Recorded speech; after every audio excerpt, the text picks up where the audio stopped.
kita nikmat sehat, berikan kita nikmat iman, berikan kita hati yang lapang gitu ya untuk senantiasa mengerjakan amal-amal kebaikan yang insya Allah tentunya kita senantiasa untuk mendekatkan kepada Allah dan Rasul-Nya. Tak lupa sholawat serta salam kita curahkan kepada Nabi besar Nabi Allah Muhammad SAW yang semoga kelak kita mendapatkan syafaat darinya. Untuk membuka acara pada sore hari ini, langsung saja kita sama-sama baca basmalah. Bismillahirrahmanirrahim. Selanjutnya tilawah. Monitor Mbak Miftah sudah siap?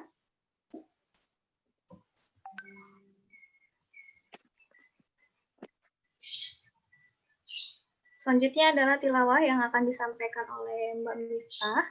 Apakah Mbak Miftah sudah ada di ruangan?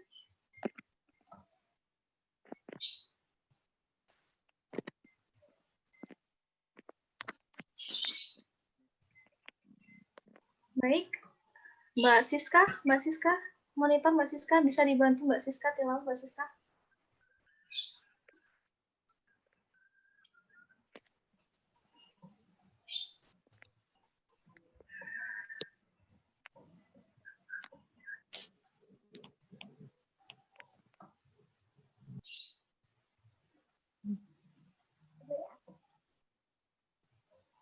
Ya, silakan teman-teman. Monitor Mbak Miftah, Mbak Ruby cek suara. Bisa dibantu tilawah Mbak Ruby? Silakan. Silakan Mbak.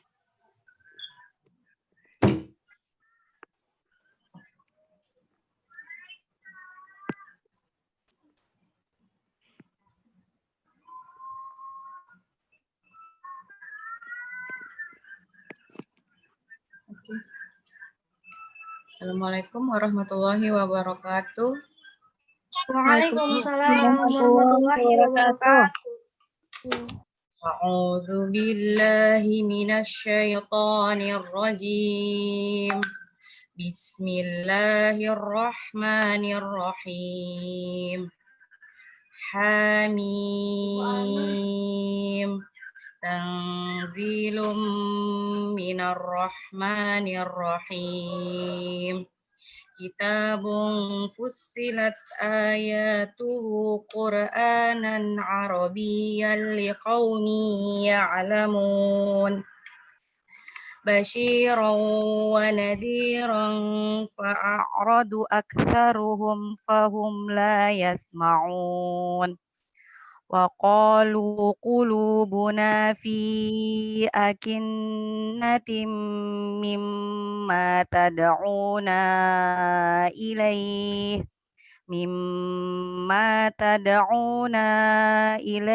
wa fi adhanina waqru wa min bainina wa bainika hijabun fa'mal innana 'amilun.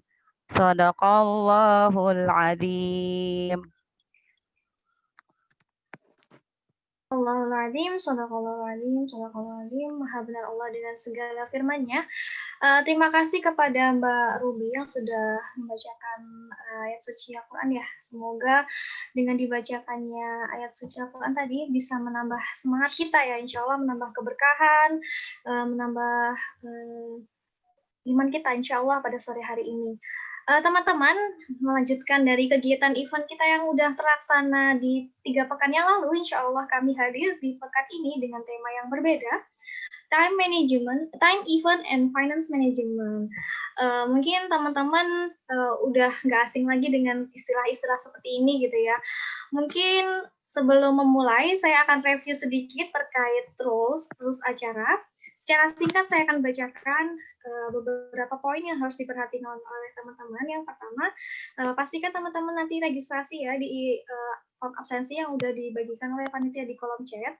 Dan kemudian pastikan ketika materi dimulai, tombol mic tolong dalam mode mute. Kemudian sesi akhir akan ada sesi pertanyaan, yang mana pertanyaan akan dipilih oleh panitia dan akan dipilih menjadi peserta terbaik untuk mendapatkan door prize dari panitia. Insya Allah karena waktu yang sudah sangat cukup mepet ya. Tapi insya Allah kita maksimalkan untuk tetap gitu ya, sama-sama sharing ilmu yang nggak kalah menarik tentunya. Rundown acara pada sore hari ini, registrasi udah pembukaan, kemudian sebelumnya saya mau sampaikan dulu terkait beberapa hal yang teman-teman bisa isi. Ini ada Mentimeter, seperti biasa teman-teman bisa cek di device-nya masing-masing ya. Kita akan buka Mentimeter dengan link yang terhubung seperti ini. Teman-teman sudah siap dibuka? Sorry. Web browsernya www.menti.com dengan use kodenya 8258467. Teman-teman bisa sharing di sini masalah apa aja sih yang sering ditemui gitu ya ketika mengatur waktu, mengatur masalah keuangan pribadi, ataupun hal-hal mungkin yang rasa aku belum bisa seimbang nih di hal-hal yang seperti ini. Itu bisa di-sharingkan di web yang udah tersedia tadi ya teman-teman. Apakah bisa terhubung teman-teman?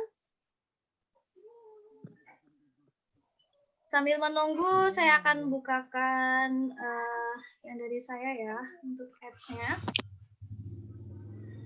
Insya Allah kita maksimalkan acara ini hingga waktu 18.00 waktu Wita ya di sini. Sudah bisa masuk teman-teman?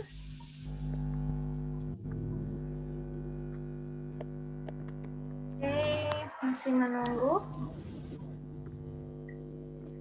Kalau berbicara waktu, berbicara keuangan, mungkin kita sebagai manusia pada umumnya ya sering keblinger gitu. Kalau misalkan saya pribadi nih, waktu tuh kayaknya kalau Allah kasih udah waktu 24 jam tuh rasanya tuh kayak kurang gitu ya. Padahal kita harusnya bisa bersyukur dengan waktu-waktu yang udah Allah berikan. Kita udah harus bisa membagi dengan baik gitu ya.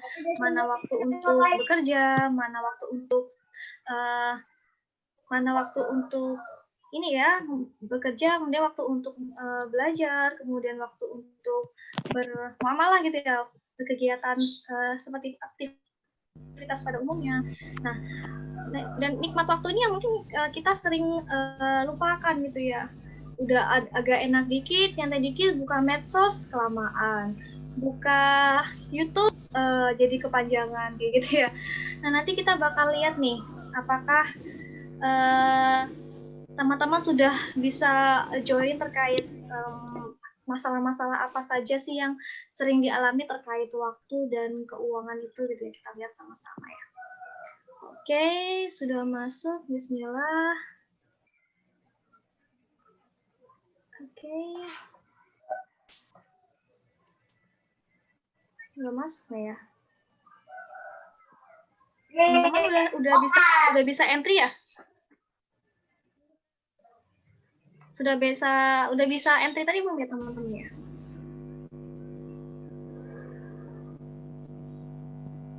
Oke, di sini belum muncul.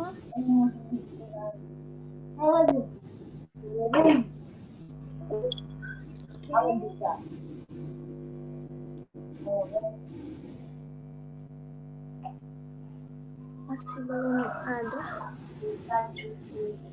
Kodenya udah dimasukkan ya teman-teman, 8258467 ya. Bu.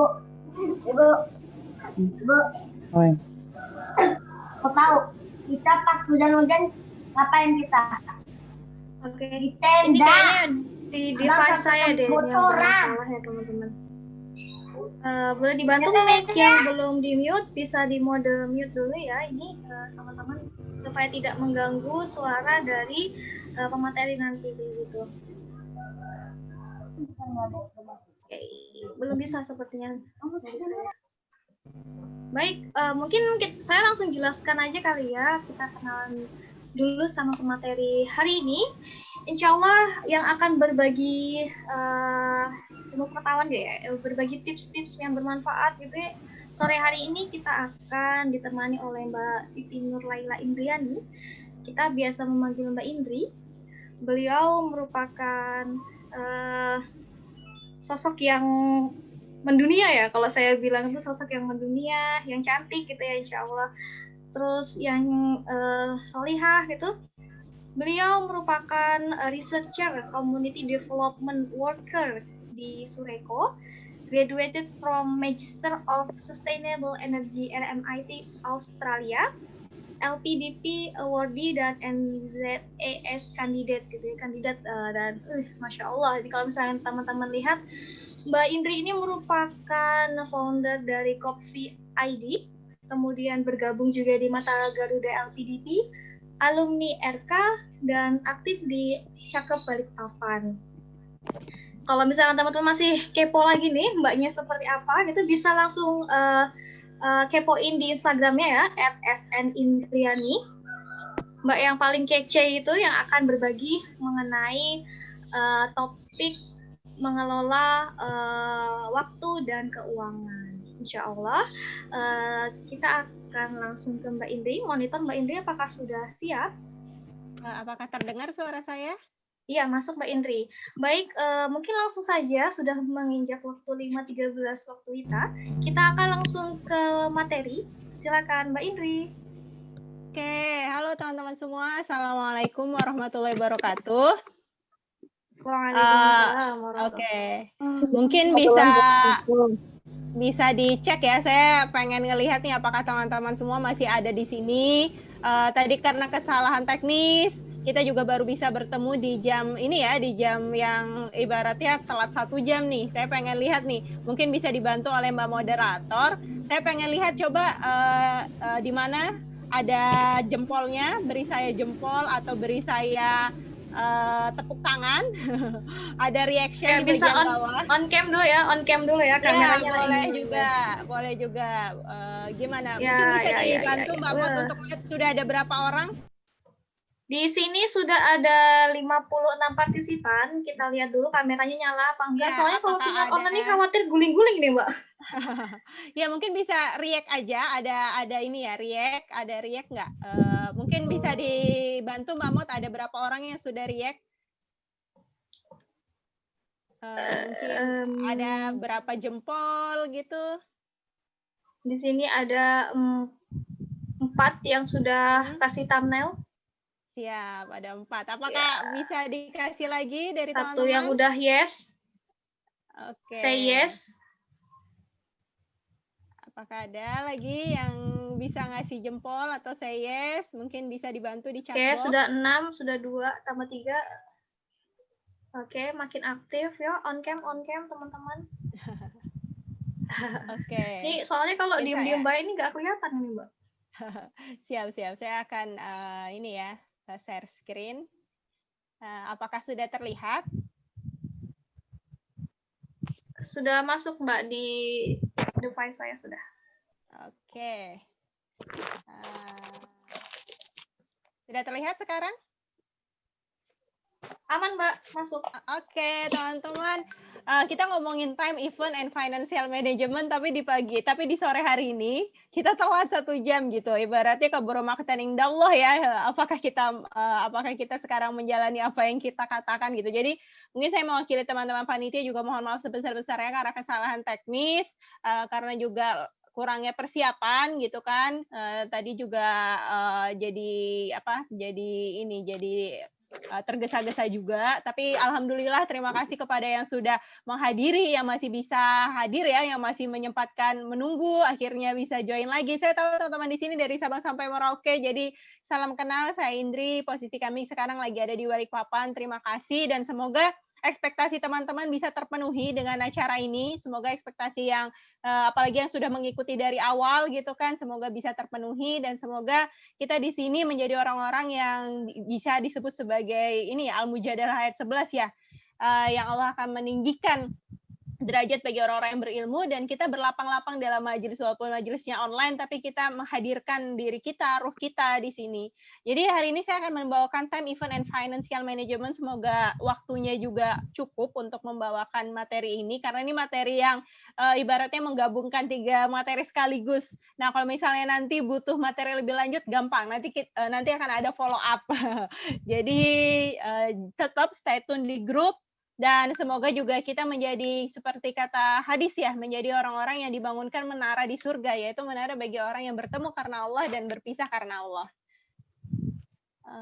Oke.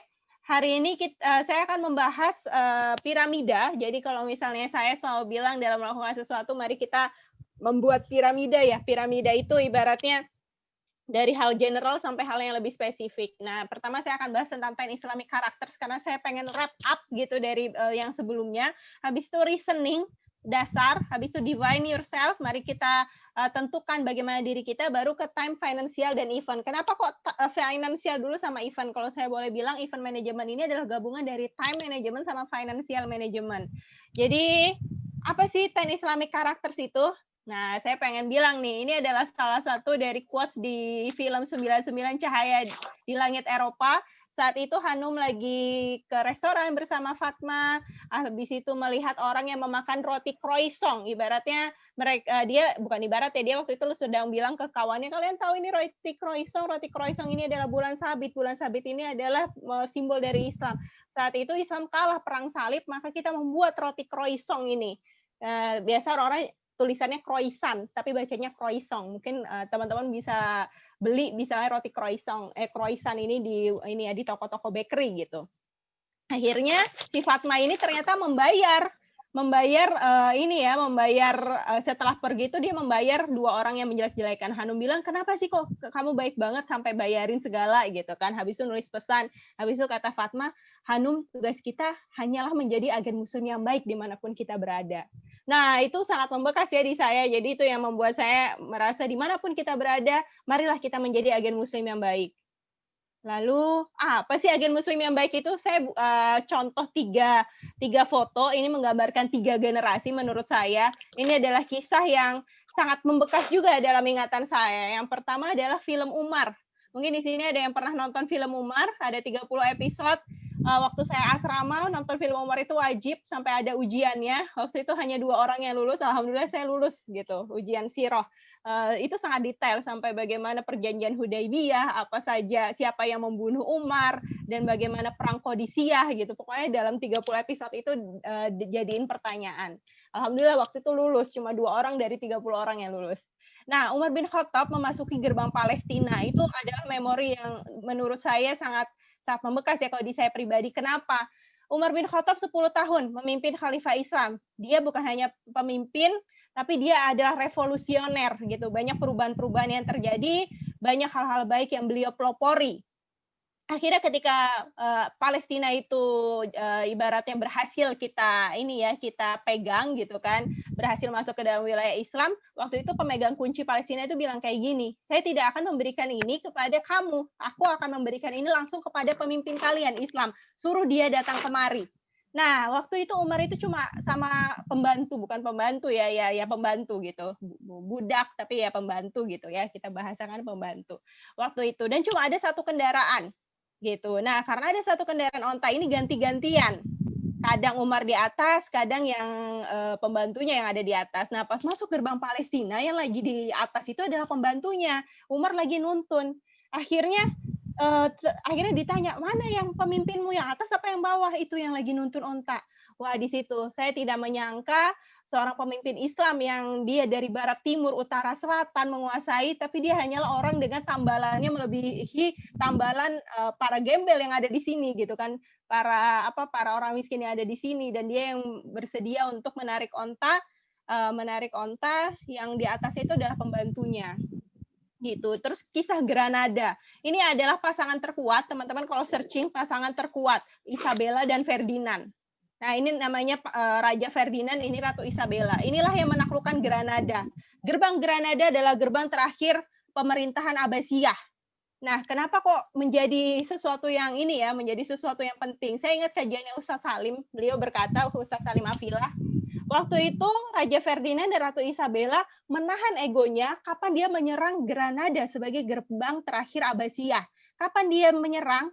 Ini adalah indikatornya. Pada waktu itu seorang anak kecil memanah pakai ketapel. Dus gitu kan. Nggak kena. Anak umur 5 tahun itu menangis. Apa yang dikatakan anak itu?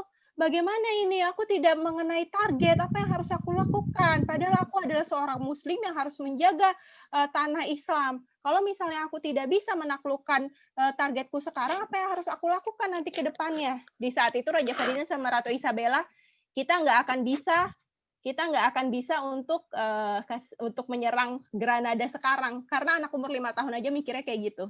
Beberapa tahun kemudian, yang dilihat adalah pemuda-pemudinya yang dilakukan hanyalah ini ya, ibaratnya kalau zaman sekarang pacaran gitu, tidak ada giroh untuk Islam. Terus kata Raja Ferdinand sama Ratu Isabella, mari kita serang sekarang. Dan benar, timing yang tepat itu, maka habislah Granada sebagai kunci terakhir Abbasiyah, dan akhirnya raja terakhir Abbasiyah itu menangis. Dia ada di atas gunung. Habis itu kata ibunya, janganlah engkau tangisi apa yang tidak dapat engkau pertahankan sebagai laki-laki. Nah, ini kisah yang membekas ya. Abbasiyah itu adalah bentuk, kalau saya orang sains, saya orang engineer, saya belajar apa itu kincir angin, kincir air, pembangkit listrik, tenaga air, tenaga angin, dan saya tahu Abbasiyah itu adalah bentuk cahaya Islam gitu. Kalau misalnya Eropa saat itu Renaissance atau zaman kegelapan gitu kan, tapi waktu itu Abbasiyah sudah muncul dengan lampu-lampunya, sudah muncul dengan kisah ini ya, Harun ar-Rasyidnya, Abu Nawas dan segala macam gitu. Jadi Abbasiyah ini sesuatu 10 tahun yang sangat, bukan 10 tahun ya, 8 abad gitu, 8 abad yang sangat luar biasa. Nah, yang ketiga adalah Habibie, Mr. Crack. Bagaimana dia dididik seperti Imam Ahmad dididik sewaktu kecil. Teman-teman bisa nyari di YouTube, Adi Hidayat bicara soal Habibie. Nah, Ustadz Hadi Hidayat. Waktu itu tahun kemarin saya menjadi panitia ketika di Melbourne, Australia, Ustadz Hadi Hidayat datang, dan salah satunya adalah menjelaskan gimana teori pesawat terbang ini Muslim yang pertama kali menemukan dan akhirnya dikembangkan gitu kan.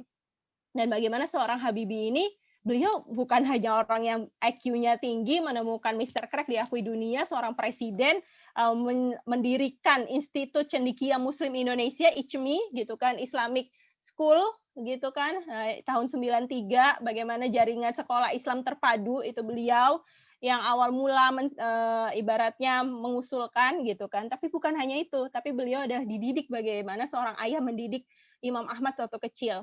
Nah, kita tahu sendiri kalau di film ini ya, Habibie dan Ainun yang pertama, bagaimana ayahnya Habibie ini meninggal waktu sholat. Dan Habibie kecil menggantikan beliau waktu sholat. Bagaimana ibunya yang ahli tahajud. Nah, ini adalah sosok yang Habibie pun ketika ditanya apa aktivitasnya, dia selalu sholat tahajud, dia tetap membaca Al-Quran. Inilah agen muslim yang baik menurut saya ya. Dan ini 10 muasofat 1 sampai 10.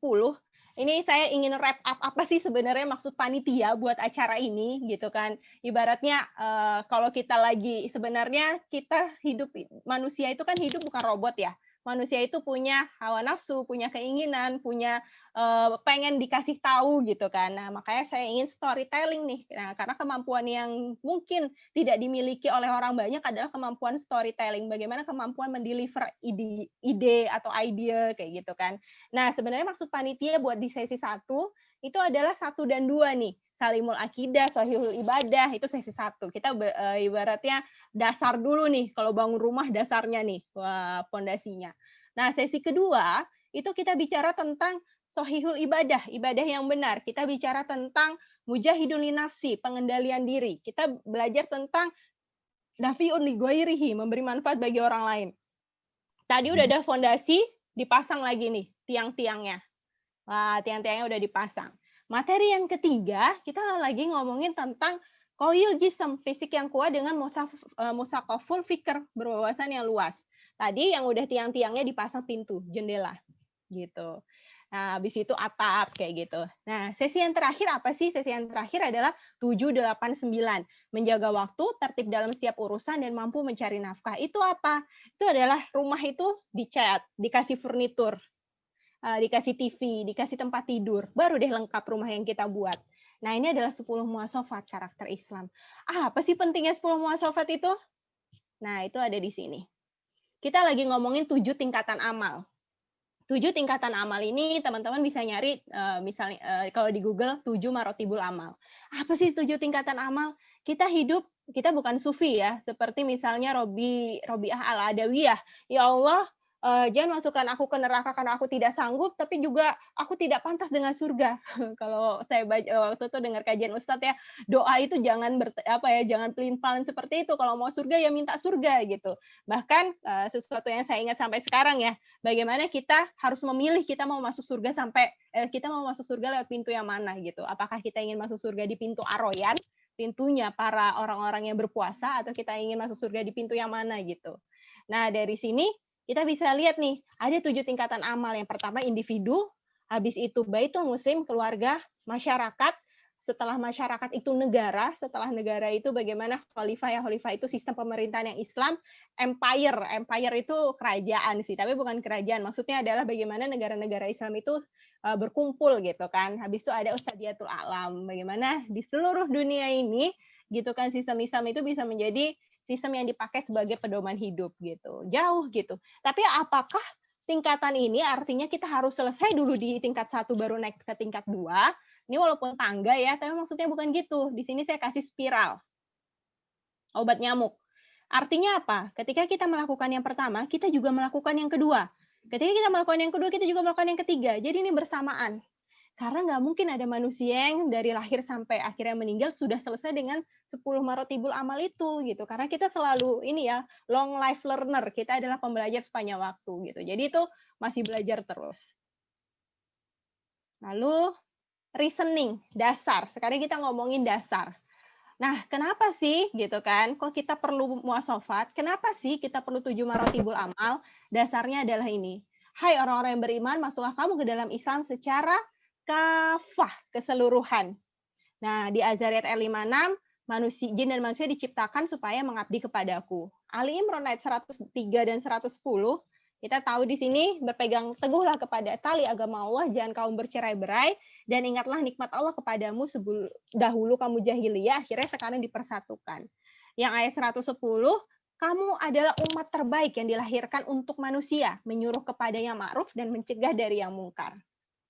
Nah, kalau dibilang, saya boleh namain satu ayat juga ya, ayat yang saya suka juga, Quran Surah Ibrahim, Quran Surah ke-14, ayat 24-26. Nah, ini yang kadang membuat orang-orang itu kadang mikir, kenapa sih kita harus sempurna? Kenapa sih Indri kok ritmenya harus cepat? Kenapa sih harus perfeksionis? Kenapa sih harus mengusahakan segala sesuatu sampai mas tato tum gitu? Karena saya ingat ya waktu kata seorang ustadz saya pas di asrama, mas tato tum yang artinya berusaha sungguh-sungguh itu kamu belum berusaha kecuali disuruh lari 20 kali lapangan keliling sampai kamu benar-benar jatuh terjerungkup nggak bisa bangkit lagi, di situ mas tato tum. Di situ makna sesungguh-sungguhnya kamu berusaha. Kalau belum sampai itu berarti kamu belum berusaha. Kenapa kita harus perfeksionis? Saya juga ingat ketika dulu saya di kampus masuk BEM teknik, akhirnya duduk, akhirnya dikasih tahu sama ketua BEM saat itu, waktu itu saya bilang, kenapa sih Kak kok ini nggak boleh kalau misalnya surat ini kok salah tab-nya gitu. Kok salah tab-nya. Jadi waktu itu saya nulisnya harusnya enter-nya ke kanan, saya enter ke kiri. Kenapa itu dipermasalahkan gitu. Mungkin bisa di mute atas nama Nia Endar. Oke, saya mute ya. Nah, kenapa kok dipermasalahkan masalah enter kiri sama enter kanan? Di situ kata kakaknya, Ndri, dalam Islam itu kita harus perfeksionis. Kenapa? Islam itu sumuliyatul Islam. Artinya apa? Islam itu secara keseluruhan. Ketika Islam itu syumul, menyeluruh, dan kita menjadi yang terbaik, maka ketika kita jadi sekretaris, kita menjadi sekretaris yang terbaik. Ketika kita jadi pemimpin, kita menjadi pemimpin yang terbaik. Ketika kita jadi staf, kita menjadi staf yang terbaik. Ketika kita jadi koki, kita jadi koki terbaik. Ketika kita jadi guru, guru terbaik. Harusnya prinsip Islam itu menjadi prinsip yang membuat kita mengusahakan diri dan versi kita terbaik dalam menjalankan sesuatu. Gitu. Kalau misalnya kita belum seperti itu, berarti ada yang salah nih dalam penerapan Islam gitu. Kemarin teman saya di Jepang cerita gitu, karena di Jepang itu orangnya bisa membantu orang itu benar-benar yang dari 0 sampai A, kalau misalnya di jalan dia benar-benar nggak tahu jalan, benar-benar ditunjukkan, dikasih tahu, dikasih bekal gitu kan. Nah, padahal itu adalah prinsip dari Islam. Ketika engkau menolong saudaramu, maka engkau akan ditolong gitu, akan mendapatkan pahala. Nah, konsep itu. Nah, kenapa saya suka Ibrahim 24-26 gitu kan, perumpamaan yang baik itu seperti pohon yang baik. Pohon yang baik itu apa? Yang akarnya tajam menghunjam ke tanah, yang batangnya tinggi dan kokoh, yang daunnya rimbun dan buahnya manis dan segar. Kenapa kita manusia harus seperti itu? Kita manusia harus punya visi kelangitan. Itu yang akar kita menghujam ke tanah. Kita manusia harus bermanfaat. Itu buah yang bisa dipetik. Kita manusia harus terus mengupgrade diri menjadi versi terbaik kita dan harus bersungguh-sungguh ketika kita menjalankan sesuatu. Itu batangnya kokoh, daunnya yang rimbun. Seperti itu. Nah, ini alasan kita ya, reasoning kita. Semoga ya ini catatan untuk saya pribadi sangat-sangat utama gitu. Kita bisa menjalankan ini. Nah, current condition. Ini kondisi sekarang. Hadis Arba'in ayat kedua. Saya ingat pas di asrama zaman ngapalin hadis Arba'in.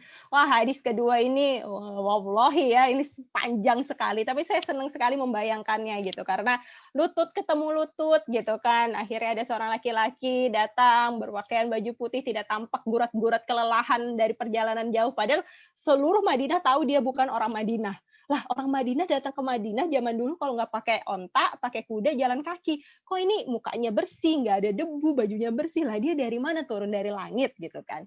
Akhirnya menanyakan tentang iman, Islam, dan ihsan. Lalu apa itu kiamat gitu? Apa itu tanda-tandanya gitu kan? Nah, di sini kita tahu gitu bahwa sekarang dalam hidup ini selain iman, Islam, dan ihsan, kita juga tahu kalau kita adalah umat akhir zaman. Apa sih umat akhir zaman? Umat akhir zaman adalah radilah haura. Oke. Umat akhir zaman adalah umat yang pedoman itu semakin kabur, yang kita semakin kehilangan pedoman gitu kan. Tapi kita semakin merindukan bagaimana sosok Rasulullah gitu. Seperti kata Rasulullah, aku merindukan umatku gitu kan. Kami kan umatku ya Rasulullah, bukan kalian adalah sahabatku. Lalu siapa umatmu gitu kan? Umatku adalah yaitu yang tidak bertemu denganku tapi tetap mencintaiku. Nah, itulah umat akhir zaman. Inilah kondisi sekarang. Kita mengaplikasikan iman, Islam, ihsan tapi kita sebagai umat akhir zaman. Lalu define yourself. Kita udah tahu nih tadi muasofat ya. Habis itu kita udah tahu nih alasan kita, reasoning kita, gimana kita menjadi agen muslim yang baik, gimana Quran surah Ibrahim, gimana kita harus muslim itu yang kafah gitu. Sekarang define yourself. Kalau aku bilang ini ya, biasanya orang-orang yang tidak tahu tentang karakter dirinya, maka akan susah untuk dia mengetahui karakter orang lain. Nah, ini kata Imam Al-Ghazali, pas saya masuk asrama, itu ada assessment, sistem assessment gitu kan, tes tulis. Di situ saya harus menuliskan apa yang sebutkan 5 hal yang orang-orang akan ingat ketika kamu meninggal. Jadi anggap saya setelah meninggal, bagaimana 5 hal yang akan diingat orang-orang. Aku ingin diingat sebagai apa sih? Apakah aku ingin diingat sebagai Indri, seorang aktivis misalnya, atau Indri, seorang peneliti, atau apa gitu kan. Nah, itu dituliskan. Nah, di sini kita bisa melihat diri kita, visioning diri kita. Visioning diri kita bukan diri kita mengikuti orang lain, tapi visioning bagaimana diri kita nanti ketika dikubur, bagaimana diri kita ketika di akhir hidup itu. Nah, kalau saya bilang, tolong banget dari teman-teman semua itu tahu karakternya. Apa itu misalnya ini ada 3 contoh karakter ya. Bagaimana tes karakter. Yang pertama adalah koleris, sanguinis, melankolis, flekmatis gitu kan. Ini 4 karakter dasar. Ada juga 16 MBTI, habis itu ada juga DSIC. DSIC ini tentang behavior selama kita beraktivitas di kerjaan misalnya, di amanah. 16 MBTI itu karakter dasar. Misalnya karakter saya dari 4 karakter ini yang akan muncul selalu koleris gitu. Dari MBTI saya ENTJ. Kalau ENTJ itu dicari namanya commander, pemimpin. Dari DSIC dominance gitu. Nah, jadi ini karakter utama saya. Nah, ketika saya berhadapan dengan orang pragmatis gitu kan, saya akan tahu, wah ini orang pragmatis nih. Apa itu ciri-ciri orang pragmatis? Aduh, aku nggak enak, Mbak. Aduh, ya udahlah, Mbak, seadanya aja gitu. Ya udahlah, Mbak, sebisanya kita sekarang aja gitu. Itu orang-orang pragmatis. Akan sebenarnya gitu kan, akan sangat sulit bagi saya seorang koleris untuk berhadapan dengan seorang pragmatis gitu kan. Nah, tapi saya tahu gitu, saya koleris, dia pragmatis. Oke gitu. Tapi ada apa batasannya? Apakah kita tadi batasannya apakah kita akhirnya menyepakati di titik tengah atau gimana ya? Batasan kita adalah standar dari yang kita omongkan gitu. Apakah standar dari kerjaan, standar dari event dan lain sebagainya. Nah, ini tolong ada Yuyun Salehah Zahali di mute. Ya, tolong teman-teman belajar gitu kan atau tes gitu. Apa sih karakternya? Nah, sekarang kita ngomongin time management. Nah, ini kalau saya bilang dalam manajemen waktu yang harus kita lakukan ada seperti kita baca Quran. Waratilil Qur'ana tartila gitu kan. Bagaimana kita membaca Quran itu secara tartil. Apa itu tartil gitu kan. Nah, kalau kata guru tahsin saya pas di Melbourne di Australia itu katanya tartil itu kalau baca Al-Qur'an 1 juz waktunya 45 menit untuk baca 1 juz itu. Kalau kurang dari itu berarti kecepatan, kalau lebih dari itu berarti kelambatan. 45 menit waktu untuk membaca 1 juz gitu. Artinya dalam time management itu apa? Kadang orang-orang bilang, aduh susah banget sih Indri ngikutin ritmemu gitu. Sebenarnya ritme yang saya lakukan itu nggak cepat gitu. Maksudnya saya juga ketika ngerjain sesuatu butuh yang namanya rehat. Rehat saya misalnya main games nyocokin warna. Saya suka main games nyocokin warna gitu. Misalnya warna ungu sama ungu, balok-balok kayak gitu loh. Nah, kayak gitu. Itu menurut saya lebih refreshing gitu. Saya juga lurusin punggung dulu kadang gitu kan. Ya ada waktu rehatnya gitu. Nah, yang saya bilang sih time management itu sama seperti baca Quran ya, ada rules.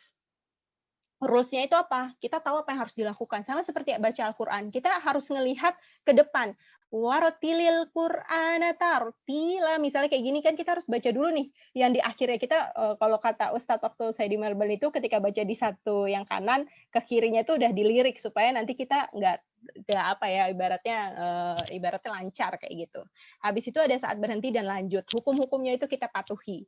Habis itu berapa harokat kita patuhi. 2, 4, misalnya dia hukum mat ya, hukum mat kan banyak ya, ada mat apa wajib mutasil dan lain sebagainya, misalnya. Terus juga konsisten. Kalau misalnya kita pakai 4, kalau di situ boleh 4, 5, 6, kita harus konsisten mau pakai 4 terus nggak? Gitu. Habis itu harus tepat, sesuai dan akurat. Gitu, harus tepat, sesuai dan akurat. Ya tadi tepatnya itu tartila misalnya kayak gitu, berapa ketukan di sebelah sana, habis itu sesuai nggak makrohijul hurufnya gitu. Nah, ini time management itu menurut saya ini ada 5. Ada rules, saat berhenti dan lanjut, tepat, sesuai, akurat. Mengapa manajemen waktu itu penting? Nah, ini 2 surah yang biasa saya senang ya untuk ibaratnya menjadikan dasar kenapa sih kita time management itu harus penting. Kalau kita muslim, time management nggak penting atau kita time manajemennya salah, wah berarti harus dipertanyakan lagi. Karena demi masa. Wal asr, demi masa, sesuatu yang ada deminya gitu kan. Kalau saya baca di buku itu berarti sesuatu di mana menjadi sangat penting gitu. Kenapa masa menjadi sangat penting? Wah, ini kalau di hukum fisika yang namanya besaran waktu atau di teori relativitasnya Einstein, besaran waktu itu kita panjang ngomonginnya. Kenapa waktu itu menjadi relatif? Kenapa kok masa depan, masa sekarang itu menjadi sesuatu yang relatif juga? Kenapa kecepatan itu menjadi relatif? Karena kecepatan itu turunan terhadap waktu gitu. Nah, waktu itu menjadi sesuatu yang sangat penting, entah itu di ilmu sosial, ilmu ekonomi, ilmu sains, bahkan ilmu agama. Karena tadi Allah telah bersumpah atas nama waktu. Wadduha, demi matahari sepenggalah naik. Kenapa kok waktu ad-duha itu sangat penting? Kalau saya bicara soal fisika, itu adalah soal gelombang. Gelombang cahaya ketika pagi dan sore itu berbeda. Gitu. Kalau saya bicara soal fisika. Nah, kenapa wadduha itu menjadi penting? Sesuatu yang Allah bersumpah atas namanya, berarti itu penting. Dan ini Al-Hasyr ayat 18. Wahai orang-orang yang beriman, bertakwalah kepada Allah dan hendaklah setiap orang memperhatikan apa yang telah diperbuatnya untuk hari esok akhirat. Ini kita disuruh buat life plan sama Allah. Kita disuruh buat rencana. Kalau kata orang, segagal-gagalnya kita adalah gagal ketika membuat rencana. Kita pengen sesuatu, kita berhasil membuat rencana 50%, berarti kita berhasil dalam mencapai sesuatu. Gitu. Nah, manajemen waktu. 6 kesalahan sepele dalam manajemen waktu. Terlalu banyak kegiatan. Malas bangun lebih awal, tidak menuliskan target, bekerja secara multitasking, sulit menolak gangguan, tidak memberi jeda. Nah, ini 6 kesalahan sepele. Kenapa terlalu banyak kegiatan itu salah gitu kan? Bukannya bagus gitu kan? Ya, kita harus bisa ya, kayak misalnya berapa banyak kegiatan yang bisa kita lakukan tadi melihat diri kita. Kita nggak bisa membuat ikan itu memanjat pohon, tapi kita juga nggak bisa membuat monyet itu berenang. Artinya kita, kalau kata Ustaz Salim, ukuran sepatu tiap orang itu berbeda, ukuran kita berbeda. Tapi jangan itu jadikan excuse. Mbak, aku kan bukan kamu gitu yang bisa tidur 3-4 jam sehari doang gitu. Ya nggak kayak gitu kalau kita dalam ngomongin masalah tugas, nah berarti ada hal yang salah kalau kita tidak bisa mencapai sesuatu. Caranya boleh beda, tapi pencapaian terhadap sesuatunya harusnya bisa sama. Harusnya ada proses belajar itu yang sama. Mungkin hasilnya berbeda, tapi proses kita belajar itu harusnya tetap sama gitu. Habis itu malas bangun lebih awal. Nah, ini mungkin bisa dibilang Kita kenapa bangun disuruh awal? Karena kita harus tahajud ya. Nah, kenapa tahajud itu penting? Ya, mungkin teman-teman bisa mencontoh Umar bin Khattab itu selalu sholat sebelum tidur karena dia takut bangun kesiangan, bangunnya telat. Walaupun bangun beliau itu tidak telat, beliau tetap tahajud, tapi beliau juga sholat namanya qiyamul lail sebelum tidur gitu. Mungkin bisa dicontoh gitu. Tidak menuliskan target. Nah, target ini harus ditulis. Saat kita gagal mendefinisikan tugas, berarti kita gagal dalam menjalankan tugas. Kita harus bisa. Apa yang dimaksud dengan PJ konsumsi dalam acara? Kita harus buat list. Apa sih definisi PJ konsumsi gitu? Nyiapin kue, nyiapin bungkusan kue, memesan kue gitu kan, mengedarkan kue. Nah, kita harus buat tulisnya. Gagal berarti kita gagal dalam memahami tugas. Kita gagal dalam storytelling. Dalam manajemen waktu, finansial, sama event, kita lagi storytelling nih. Nah, kita gagal dalam storytelling. Bekerja secara multitasking akan saya bahas di slide berikutnya. Sulit menolak gangguan. Nah ini biasanya ya, kenapa kita matikan HP itu penting dalam beberapa jam gitu kan. Habis itu juga kita harus bisa menolak, ibaratnya enggak gitu. Biasanya karena susah menolak. Habis itu tidak memberi jeda. Nah, tadi rehat sejenak itu penting. Rasulullah sendiri kan berkholwat ya. Maksudnya ketika di Gua Hiro sebelum mendapatkan wahyu gitu kan. Nah, beliau juga berkholwat gitu. Nah, terus tadi kenapa multitasking itu tidak diperkenankan? Nah, ini konsep mindfulness. Konsep mindfulness itu adalah konsep yoga, namaste, dan lain sebagainya. Konsep mereka yang mari kita bermeditasi, mari kita mengosongkan pikiran, mari kita berada di waktu sekarang, tempat sekarang, kejadian sekarang. Nah, itu yang dimaksud dengan mindfulness. Saya pernah dapat pelatihannya tentang mindfulness ini, yang lepas sepatu, mari kita menginjak kerikil, merasakan bahwa bumi ini ada di kaki kita, bahwa kita berada di saat ini, tidak memikirkan apa yang terjadi kemarin ataupun apa yang terjadi di masa depan, kayak gitu. Tapi konsep itu sebenarnya udah ada di Al-Quran, di Al-Insyirah. Maka apabila kamu telah selesai dari suatu urusan, kerjakanlah dengan sungguh-sungguh urusan yang lain, dan hanya kepada Tuhanmu lah hendaknya kamu berharap. Jadi di Al-Quran itu disuruh nih, kita selesai A, baru kerjakan B. Gitu, bukan A sama B dikerjakan bersama-sama. Tapi gimana kalau kita punya kemampuan multitasking yang bagus? Ya silahkan gitu. Kalau saya sendiri sih, saya udah bilang ya kemampuan yang sangat yang saya bilang bisa saya andalkan adalah kemampuan multitasking gitu. Saya bisa multitasking sambil nulis, sambil dengarkan, sambil juga ngerjain, sambil juga broadcast, sambil juga ngedesain. Saya bisa kayak gitu. Apakah semuanya selesai? Bisa semuanya selesai gitu. Tapi ya itu sesuatu yang melelahkan gitu. Ibaratnya ya melelahkan juga gitu. Nah, jadi yang harus kita lakukan apa? Fokus di satu hal. 100% di setiap aktivitas. Yang salah adalah kita membagi persentase kita. Saya punya 5 amanah, Kak. Saya bagi nih 20%, 20%. Salah. Nggak akan bekerja kayak gitu. Kamu nggak akan mencapai sesuatu jika kayak gitu. Tapi yang harus kamu lakukan adalah 100% A, 100% B, 100% C, 100% D, 100% E. Dengan apa? Dengan skala prioritas. Gitu. Nah ini, apa yang harus kita lakukan? Ya kita buat ya, apa yang kurang. Nah, jadi setiap hari itu apa yang kurang, aku belum ngapain. Nah, itu. Habis itu ada me time, fikih prioritas. Nah, fikih prioritas ini ada bukunya sendiri. Pas saya di asrama ini, Yusuf Qaradawi ya, ini ada buku Yusuf Qaradawi juga. Ini juga harus tahu bagaimana fikih prioritas, fikih muazanat, bagaimana kita memilih atau memutuskan sesuatu. Kita juga harus tahu mafsadah sama maslahat. Apa itu mafsadah? Kerugian. Apa itu maslahat? Kemanfaatan. Saat kita melakukan sesuatu, timbang mana yang keburukannya kecil dan mana yang mendatangkan kebaikan yang besar. Buat life plan, saya pernah dapat pelatihan buat life plan sampai 70 tahun. Dan di asrama itu ada disuruh buat video tentang life plan. Kalau nyari di YouTube Siti Nurlela Indriani life plan, nah itu ada 3 video. Yang satu saya dihukum, disuruh buat video saya jadi presiden di tahun 2034 atau 45 ya gitu. Ada di situ. Terus ya life plan 2 video tentang life plan ada. Gitu. Kita buat life plan. Kenapa sih kok buat life plan? Bukannya hidup itu tergantung dari qadarullah gitu ya. Ya benar tergantung dari qadarullah, tapi kita harus punya tadi Al-Hasyr ayat 18 ya konsepnya. Buat gancap. Gancap itu apa? Nanti teman-teman cari di Google kalau nggak tahu gancap. Gancap cari. Nah itu kita buat di Excel tugas. Misalnya bulan 1, bulan 2, bulan 3 kita kelihatan. Kita akan ngelihat proses di situ. Misalnya aku lagi kuliah 4 tahun, aku akan buat gancap di tahun pertama 2, 3, 4 apa yang kulakukan. Di situ kita ngelihat prosesnya. Dan buat jadwal harian, tandain kalender. Sampai sekarang saya buat jadwal harian. sampai waktu itu saya masuk deskripsinya teman saya, kalau ngeliat di Instagram itu ada tentang saya dijadikan skripsi pas waktu di RMIT University Melbourne, Australia, diliput gimana sih kok bisa jadi aktivis organisatoris gitu kan, sebagai sisi akademis juga. Waktu itu salah satu yang saya kasih tahu adalah gimana kita ngebuat jadwal harian. Saya buat jadwal harian, kalender juga. Terus self evaluation sebelum tidur. Habis itu breakdown tugas tadi. Kalau kita nggak bisa breakdown tugas, berarti kita nggak paham tugas itu. Lalu yang paling utama, perbaiki ibadah. Ini bukan paling utama, ini sangat-sangat utama. Kita bisa dilihat time management kita dari sholat kita. Kita bisa dilihat time management kita dari bacaan Quran kita berapa banyak sehari. Kita bisa dilihat time management kita dari apa? Dari kapan kita bangun. Apakah sholat subuh kita sudah utama? Apakah kita sholat sunnah 2 rakaat sebelum subuh? Apakah kita sholat tahajud? Apakah kita sholat duha? Gitu. Nah ini juga catatan buat saya juga. Jadi ibadah ini yang paling utama. Dari ibadah ini kita bisa time management kita akan rapi. Tapi ibadahnya udah benar, tapi time managementnya nggak rapi. Nah, berarti ini yang tadi yang kurang antara 1 sampai sekian gitu. Rosalina Febrika. Oke, ini ya tentang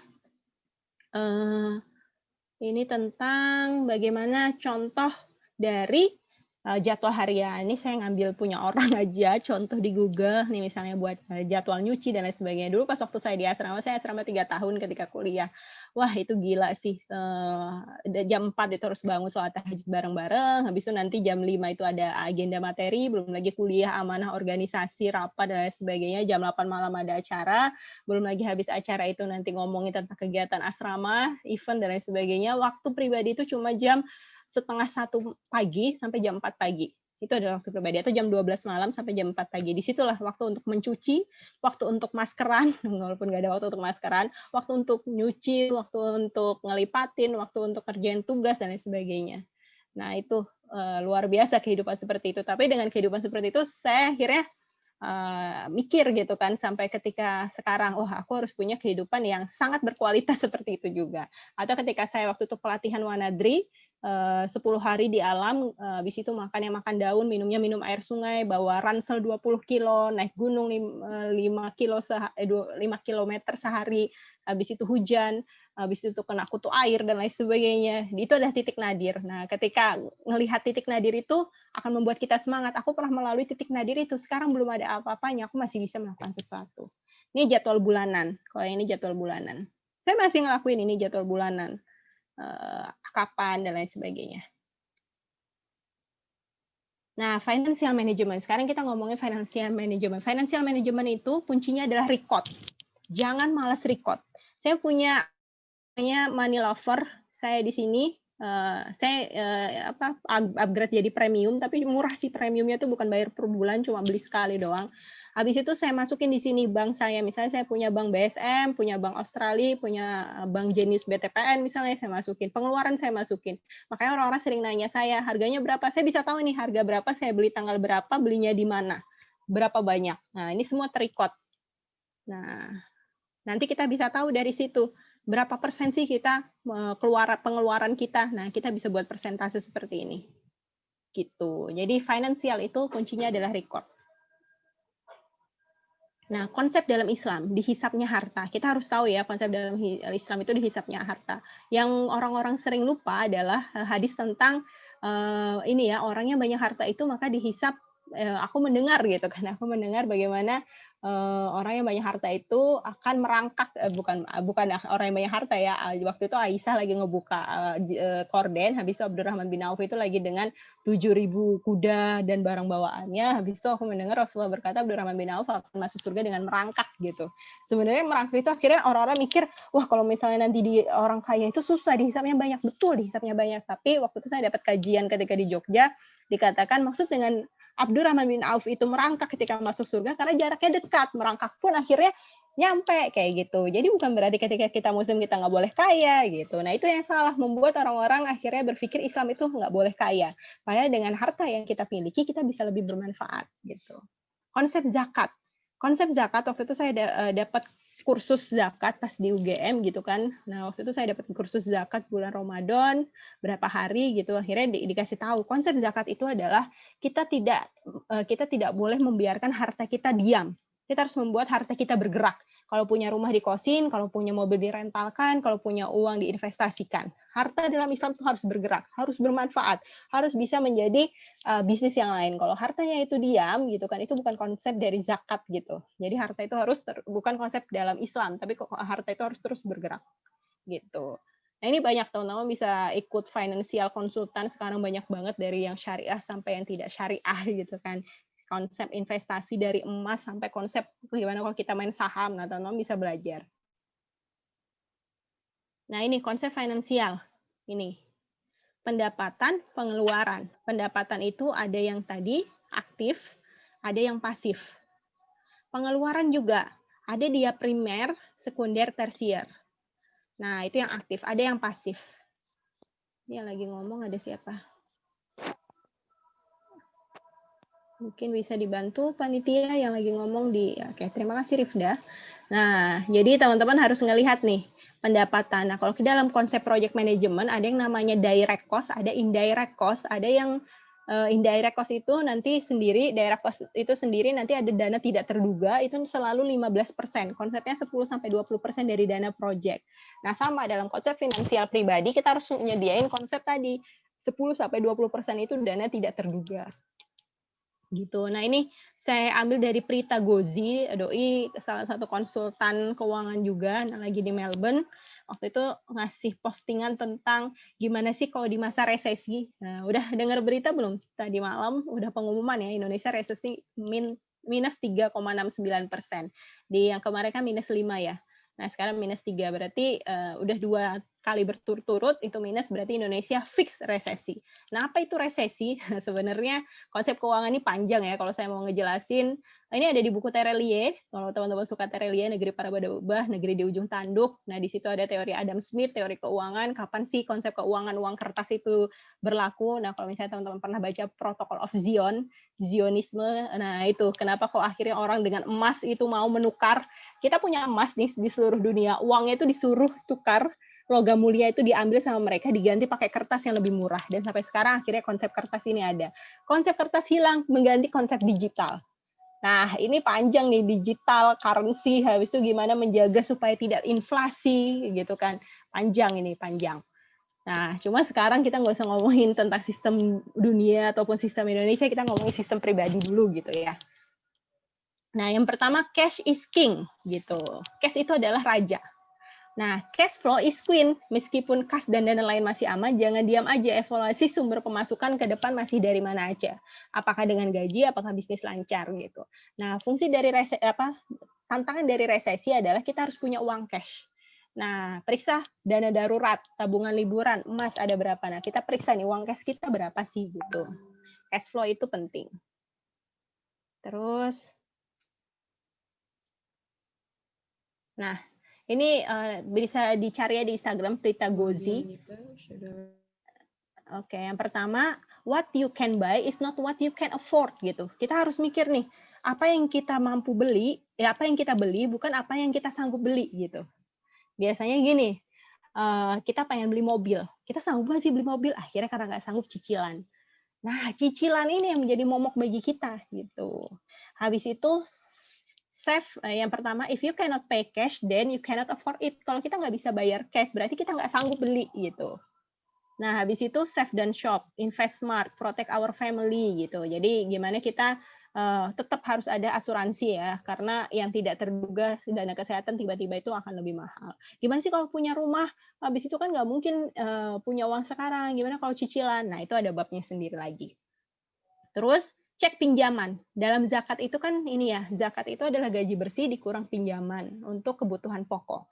Habis itu nanti berapa, nah itu 2,5%-nya akan kita zakatkan. Tapi itu harus sesuai nisabnya. Nisabnya itu berapa? Nisabnya tergantung dari harga emas gitu. Misalnya harga emas kemarin 932.000 1 gram. Berarti nisabnya itu sekitar 6.700.000 sebulan untuk zakat profesi. Kita harus ini ya, zakat itu harus benar-benar dihitung. Apa yang kita punya harus dizakatkan. Zakat itu wajib. Infak dan sedekah itu yang tidak wajib. Jangan sampai infak dan sedekah kita wajibkan, zakat yang tidak kita hitung menjadi yang kita sunahkan. Jangan sampai seperti itu, jangan kebalik. Cek pengeluaran rutin. Nah, tadi kalau pakai money save money lover itu jadi tahu nih pengeluaran rutin berapa. Cek dana darurat. Nah, kita jadi tahu nih punya dana darurat berapa. Cek kemampuan menabung dan berinvestasi. Nah, ada nggak yang kita tabung? Ada nggak yang kita invest? Apakah proteksi memadai? Ini soal asuransi. Gitu. Nah, ini tentang finansial pribadi. Lalu, nah kita ngomongin tentang, habis time finansial, kita ngomongin tentang event management. Oke, ini terakhir ya tentang event management. Nah, dalam event management itu leadership style. Ada 6 leadership, cara kepemimpinan. Nah, kita tipe yang mana sih? Yang pertama otoriter. Apakah kita tipe yang otoriter? Ataukah kita tipe visionary gitu? Visionary itu kita ngomongin tentang visi, tentang tujuan gitu. Kita harus mencapai ini, selalu memotivasi. Atau kita afiliatif, yang afiliasi. Jadi teman-teman maunya apa gitu. Oh, maunya seperti ini, oke kita bisa lakukan. Atau demokratik. Demokratik, oke mari kita lihat voting, siapa di sini yang setuju kita libur hari Jumat, oh gitu. Atau pace setting, gitu. Atau coaching, oh ya nggak bisanya di mana, gitu. Oh ya yang harus dilakukan ini. Bisa nggak screenshot gimana hasilnya? Udah sampai di mana? Misalnya kayak gitu. Nah kita tipe yang mana? Nah, kita harus tahu. Dan tipe masing-masing ini ada plus dan minusnya. Nggak bisa dibilang yang terbaik adalah coaching. Yang terbaik adalah otoriter. Enggak. Semuanya ada plus minusnya. Tergantung lagi situasinya seperti apa. Kita harus bisa ibaratnya membedakan antara 6 ini. Lalu, nah, how do we keep up? Nah, ini tentang project management ya. Nah, project management proses. Nah, project management proses itu ini. Ada initiate. Ada plan. Ada execute, ada monitor, ada close. Saat kita buat event, kita harus tahu nih, initiate sama plan. Misalnya ada SC, ada OC, ada steering committee, ada organizing committee. Nah, itu fungsinya di initiate sama plan. Ada eksekusi juga, kita bagi PJ-nya. Kita tentuin nih, orang-orangnya siapa, ngerjain apa, deadline-nya kapan. Nah, kita buat rundown-nya. Kita buat yang namanya juklap. Kita buat juknis. Petunjuk lapangan, petunjuk teknis. Jam segini ngapain, tugasnya ini apa, kita turunkan. Nah, habis itu dimonitor, ada KPI, Key Performance Index, gitu, ada evaluation, habis itu penutupan, gitu. Ini juga ada integration management, ada milestone checklist, ada gimana kita human resource management-nya, ada time management, nah ini lengkap. Terus,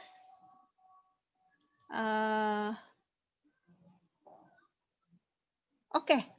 Sepertinya ini yang terakhir ya, project management. Kayaknya ada satu slide tadi agak hilang, tapi ini udah slide terakhir. Nah, itu mungkin dari saya karena udah waktunya juga udah mepet. Semoga ini bermanfaat, menggambarkan apa yang dilakukan. Dan walaupun ini tidak mendetail, semoga bisa menggambarkan secara garis besarnya. Mungkin itu dari saya. Terima kasih. Assalamualaikum warahmatullahi wabarakatuh. Saya kembalikan ke MC.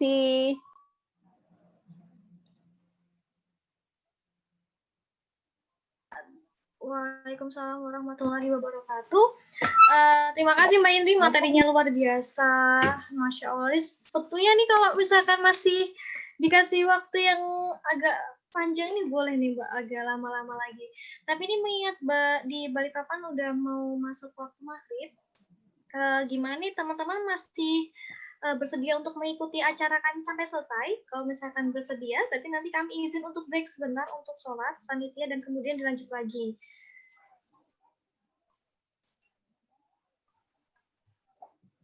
Bersedia, Kak. Bersedia, oke. Boleh. Atau aku sebenarnya saya sebenarnya lagi nggak sholat sih, jadi. Oh gitu. Yang WIB masih menjawab. banyak ya? Oh boleh. Sambil saya bacain ya Mbak Indri ya. Nanti izin kalau misalkan udah masuk waktu maghrib saya izin untuk sholat. Oke. Ini ada satu slide yang tadi saya hilang. Boleh. Ya ini satu slide aja. Ini tadi hilang di presentasi. Ini kunci dari event management. Udah kelihatan ya?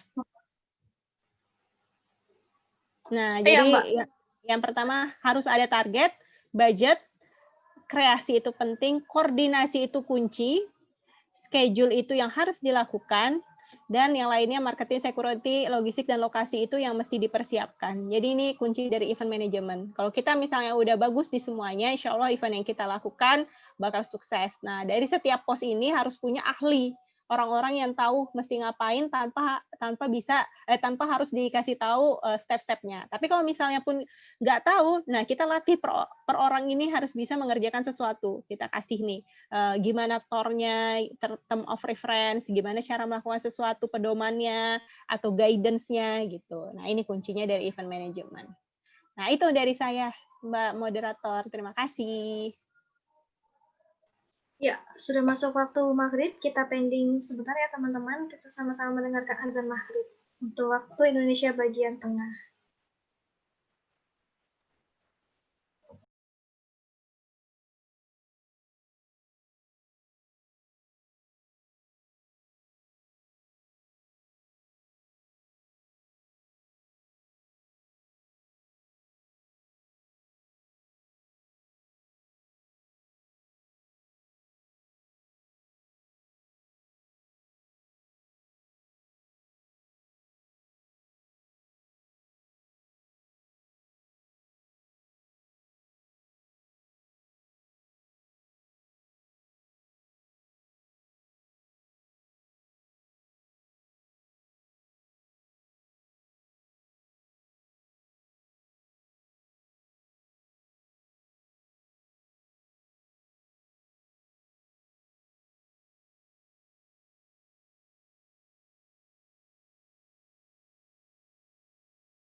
Cek. Bismillahirrahmanirrahim.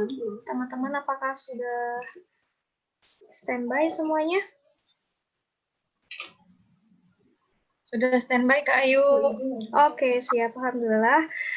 Untuk Balikpapan sudah baru aja gitu ya, baru aja menyelesaikan untuk ibadah sholat maghribnya. Insya Allah kita akan lanjutkan ke sesi berikutnya.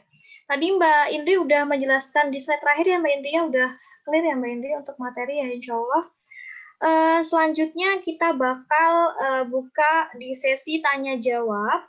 Ini udah ada yang masuk beberapa, banyak nih. Tadi sih baru beberapa, jadi banyak nih Mbak Indri. Kita kupas-kupas sampai habis nih Mbak. Insya Allah yang pertama dari mana dulu ya? Cek.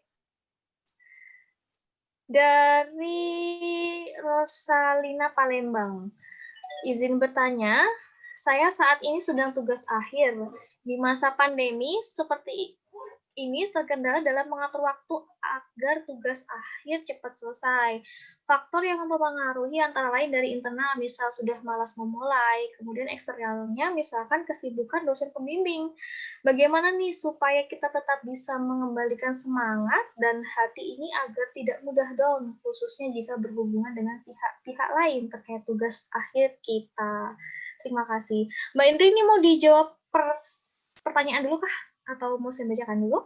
Kayaknya satu-satu ya Mbak ya. Cek Mbak Indri, masih terhubung nggak ini Mbak Indri? Monitor Mbak Indri, apakah masih terhubung?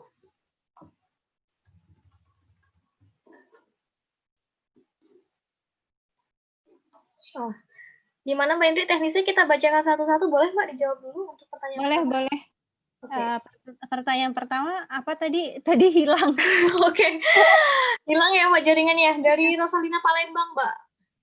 Izin Oke. bertanya tentang tugas akhirnya. Jadi ada faktor internal dan eksternal yang mempengaruhi. Internal itu dari dirinya sendiri, misalkan sudah malas memulai. Kemudian kalau yang dari eksternalnya ini dari dosen pembimbing. Nah, bagaimana nih supaya kita tetap bisa mengembalikan semangat dan hati ini agar gak mudah down, khususnya jika berhubungan dengan pihak-pihak lain terkait tugas akhir. Wih, ini memang tugas akhir tuh kadang bikin baper tuh, Kak. Iya, Monggo, kalau Mbak Indri. tugas akhir itu kalau misalnya aku bilang sih benar-benar yang harus kita lakukan adalah menerapkan project management. Tadi, ini aku tampilkan slide dari project management tadi, mungkin tadi kurang jelas. Eh, Project management. Nah, ini yang harus dilakukan itu pertama, kalau tadi misalnya ada internal eksternal, kalau aku sih walaupun sebagai seorang ekstrovert, faktor eksternal itu penting dengan misalnya ketemu dengan teman-teman aku selalu punya study group dalam hidup. Maksudnya, selalu punya geng, di mana partner in crime, di mana di situ kita belajar bareng. Nah, dari SD, SMP, SMA, sampai kuliah. Karena aku orangnya ekstrovert. Nah, tergantung lagi dari Rosalina, apakah Rosalina introvert, ekstrovert, gaya belajarnya gimana. Dan gaya belajarku adalah visual auditory. Yang auditory aku nggak bisa belajar kalau dalam kondisi berisik. Jadi biasanya waktu aku di asrama atau tinggal bareng teman-teman aku selama sampai kuliah di Jogja ataupun di Melbourne kan selalu punya roommate ya. Karena selalu sistemnya kayak sistem pesantren lah, entah kontrakan, pesantren atau asrama gitu. Nah, biasanya aku selalu pakai ini headset yang bisa ngeredam suara gitu. Nah, itu baru aku bisa fokus untuk kerjain sesuatu. Nah, tergantung lagi dari Rosalina gimana. Tapi kalau menurutku, faktor yang paling penting adalah faktor dari internal. Kita punya motivasi untuk menyelesaikan apa, dan kita punya target.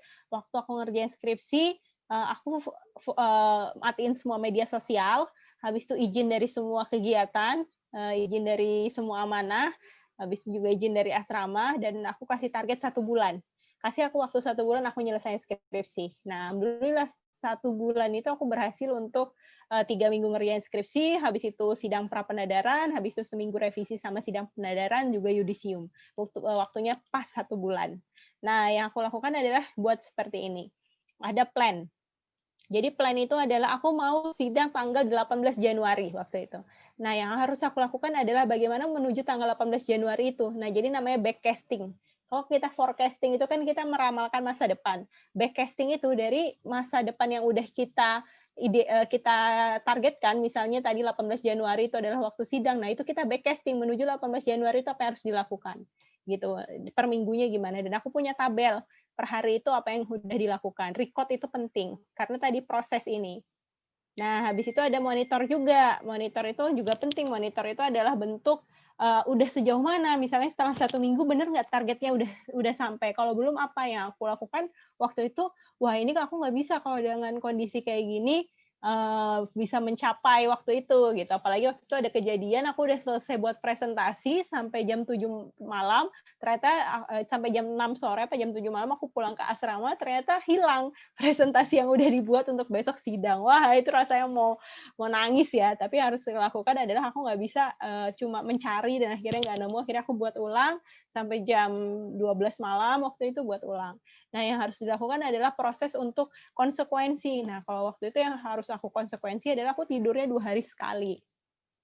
Wah, ini mungkin nggak sehat ya, tapi waktu itu aku tidurnya emang 2 hari sekali untuk ngerjain. Jadi emang biasanya untuk tugas-tugas itu ketika S2 juga kemarin di Melbourne, Australia, yang kulakukan adalah tidur 2 hari sekali atau 3 hari sekali, pernah 3 hari sekali tapi jarang ya. Biasanya 2 hari sekali tidurnya. Jadi setelah 2 hari sekali aku tidur 6 jam gitu malam. Nah, 1 malam nggak tidur, habis itu nanti besoknya tidur 6 jam malam kayak gitu.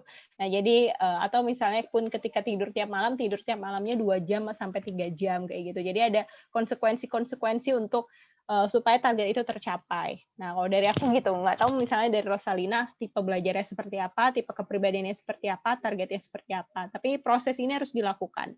Ada rencana, ada jadwal tiap hari, habis itu dimonitor, habis itu ada target tadi ya, target yang udah dicanangkan. Nah, baru ini ada time management, quality management, habis itu ada log itu tadi. Misalnya namanya logbook ya, logbook itu apa yang dilakukan hari ini semua ke record. Nah, ini harus dilakukan. Mungkin itu Mbak Moderator, semoga menjawab.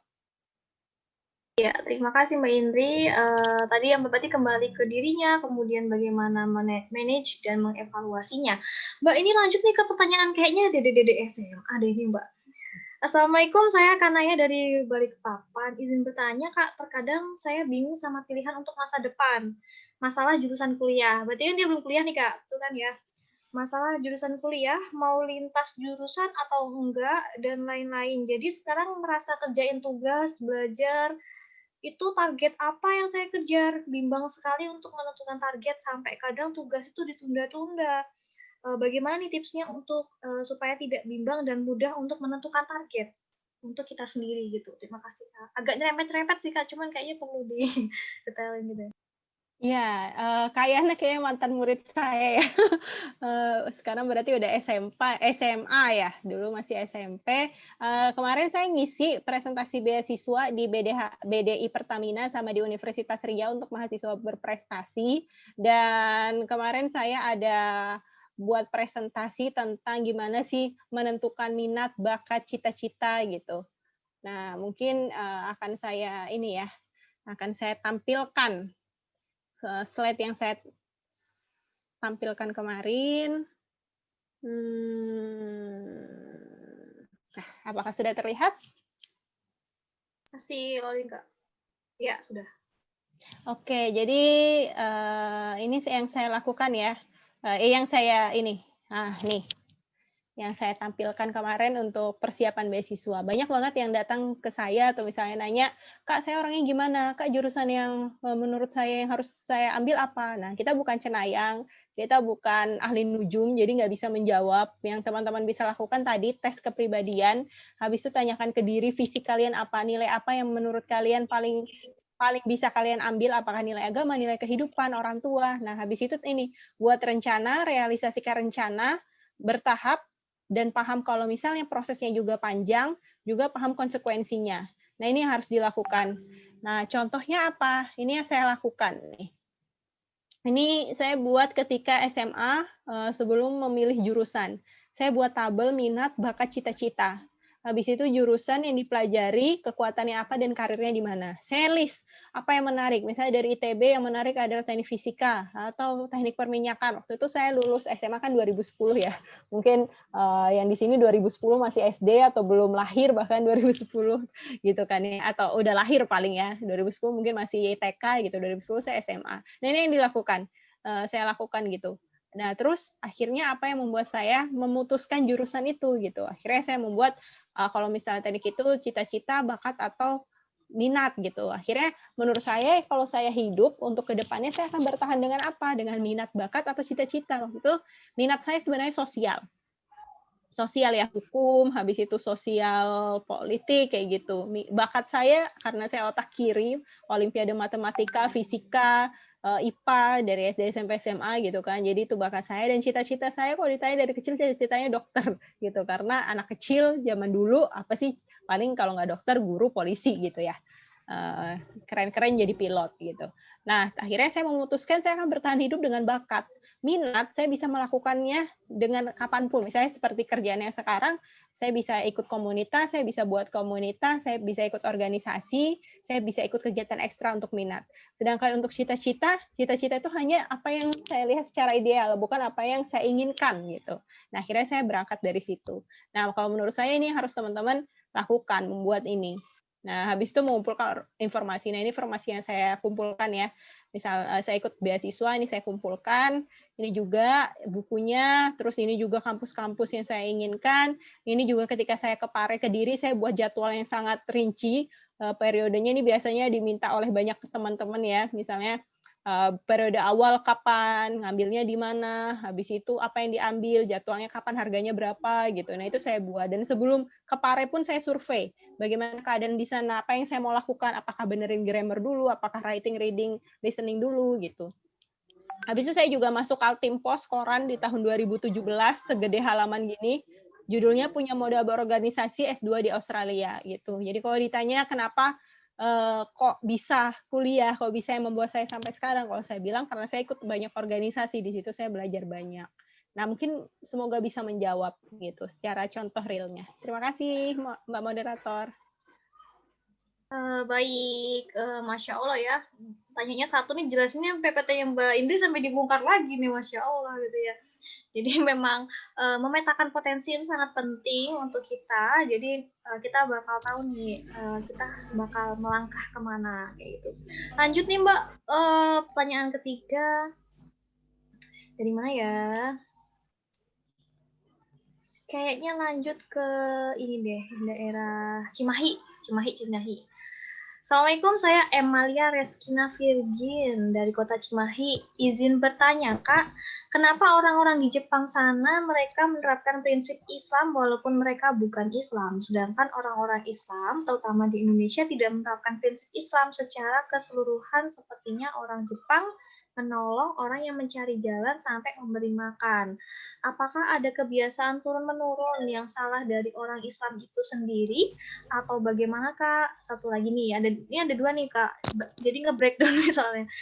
Misalnya orang pragmatis ini bisa berubah menjadi melankolis atau lainnya tidak Kak? Terima kasih. Kayak gitu Mbak. Cukup jelas Kak Mbak Indri? Saya bacakan. Silakan. Jadi pertanyaan terakhir tadi, pragmatis itu bisa berubah gitu ya? Gimana Mbak? Mbak, pragmatis itu bisa berubah nggak jadi melankolis kayak gitu? Oh, oke. Untuk pertanyaan pertama, kenapa di Jepang seperti itu? Apakah ada yang salah dengan kita di Indonesia, di umat Islam gitu kan? Kalau dibilang ini panjang ya penjelasannya, tapi saya akan ngasih lihat satu slide juga yang kemarin saya tampilkan tentang apa yang terjadi saat ini gitu. Apa yang terjadi di dunia saat ini? Dunia itu sedang seperti apa sih gitu. Nah, ini ada satu slide. Sudah terlihat ya? Nah, di dunia sekarang kita sedang namanya Sustainable Development Goal. Dulu namanya Millennium Development Goal. Bedanya MDG dengan SDG. SDG itu lebih general. Nah, dunia ini lagi berusaha untuk mencapai ini. Jadi kalau teman-teman nyari, saya pernah nyari gitu kan, pernah dapat data siapa sih negara paling Islami? Nah, negara yang paling Islami itu nomor 1 adalah New Zealand. Nah, karena waktu itu saya juga pengen kuliah di New Zealand ya, saya dapat beasiswa New Zealand ASEAN Awards, tinggal berangkat ke Auckland University Master of Energy, tapi akhirnya saya milih yang LPDP Australia gitu. Nah, kenapa kok di New Zealand itu atau misalnya di Jepang itu negaranya lebih Islami gitu? Sebenarnya ini adalah konsep-konsep yang diturunkan dari iman Islam Ihsan. Nah, iman Islam Ihsan dan prinsip-prinsip dari Islam gitu. Misalnya, apakah no poverty itu dalam Islam ada? Jelas, karena kita ada konsep zakat. Bahkan Quran Surah An-Nisa, jadi pas waktu saya dapat kajian di Melbourne itu, dalam setiap surah itu ada tema-tema khusus. Misalnya Al-Baqarah. Al-Baqarah itu adalah tema tentang kita hidup. Manusia hidup seperti apa, untuk apa, asasnya beribadah apa gimana, gitu. Itu Al-Baqarah. Ali Imran itu tema tentang keluarga, gitu. Septi Dwi.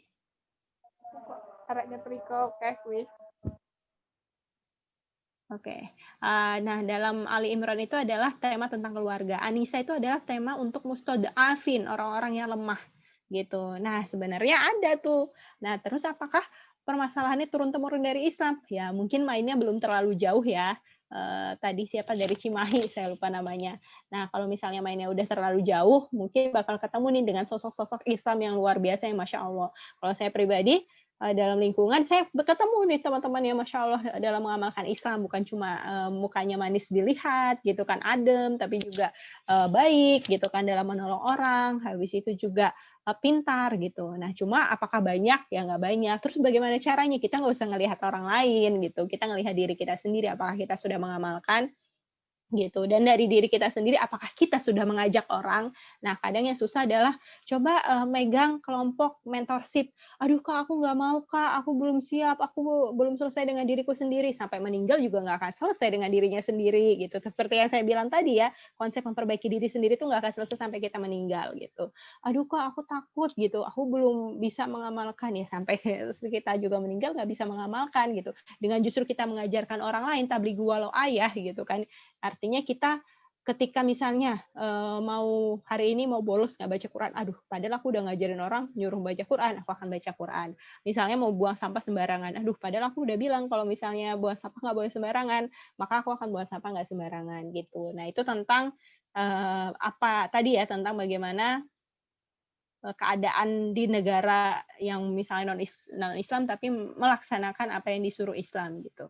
Nah, terus bagaimana apakah orang pragmatis itu bisa jadi melankolis?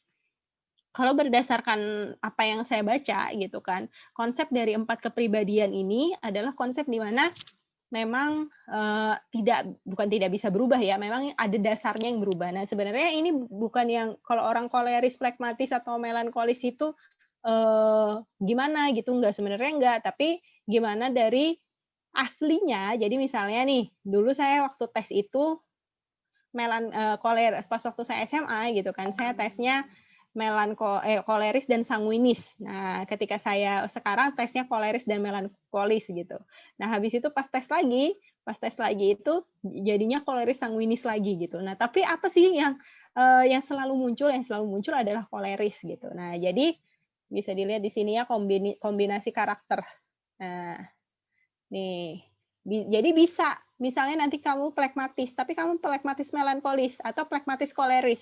Bisa nanti berubah jadi pragmatis sanguinis gitu. Tapi pragmatis itu adalah posisi utama. Nah, yang harus kita tanyakan lagi, yang harus kita tes lagi, kepribadian utama itu yang mana? Apakah ketika pragmatis melankolis itu kepribadian utama atau yang pragmatis ini kepribadian utama? Nah, itu sih makanya perlu cari tes-tes yang lain yang tadi seperti MBTI atau DSIC gitu. Saya bukan orang psikologi, jadi apa yang saya dapat ini adalah apa yang saya katakan adalah apa yang saya dapat dan apa yang saya pelajari dan apa yang saya lakukan gitu. Jadi mungkin bisa dicoba atau dicari aja searching gitu gimana merubah orang. Jadi sebenarnya karakter itu bukan misalnya nih kita baca karakter, wah kayaknya karakter yang A ini yang baik, aku pengen jadi seperti itu. Enggak. Jadi saat kita tahu diri kita sendiri itu, nah itu adalah karakter kita gitu. Nggak harus akhirnya mengubah karakter kita. Biasanya anak-anak zaman sekarang, misalnya anak-anak sekolah gitu kan, Kak, saya tes ENTJ, besoknya EFNJ, besoknya lagi ISTJ, gimana tuh Kak? Ya berarti kamu nggak konsisten, labil gitu. Namanya kita tes karakter itu, kita harus konsisten jawabnya. Misalnya, dalam pertanyaan, saya cenderung dapat bergaul ketika bertemu orang baru. Sebenarnya kamu nggak gampang bergaul, tapi karena kamu benar-benar pengen kayak gitu, akhirnya kamu pilih yang itu. Nah, itu artinya nggak jujur. Atau misalnya, saya cenderung menutup diri ketika ada masalah. Nah, sebenarnya kamu orangnya menutup diri, tapi karena kamu, wah aku tahu itu nggak bagus, aku pilih yang lain. Nah, itu artinya nggak jujur. Konsep dari mengenal karakter atau tes kepribadian, kamu harus konsisten dan harus jujur. Apa yang kamu pilih adalah benar-benar apa yang kamu alami. Gitu. Semoga menjawab. Saya kembalikan ke Mbak Moderator.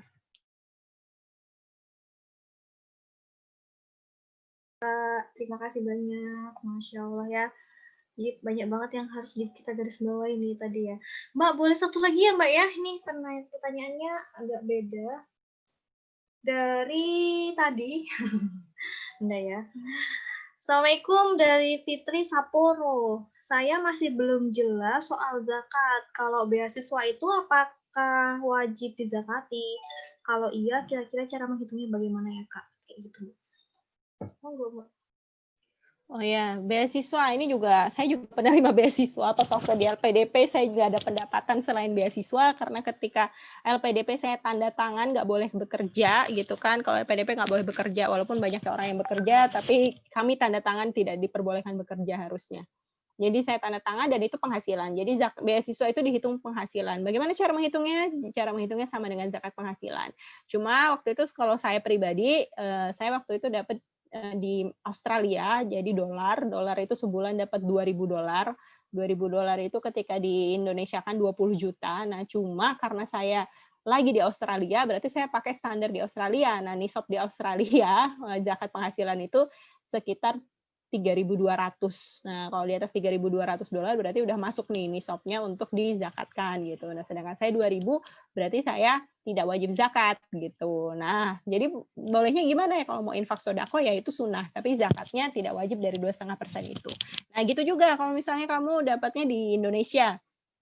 beasiswa bidik misi misalnya 1 juta, tapi ternyata di zakat penghasilan kita kan kalau emasnya 800.000 sekitar 6.200.000, emasnya 932.000 sekitar 6.700.000 gitu kan. Nah, dilihat lagi, masuk nggak itu nisabnya? Kalau udah masuk ya tinggal dizakatkan, tapi hitungannya sama dengan zakat penghasilan. Gitu kalau dari diskusi kemarin.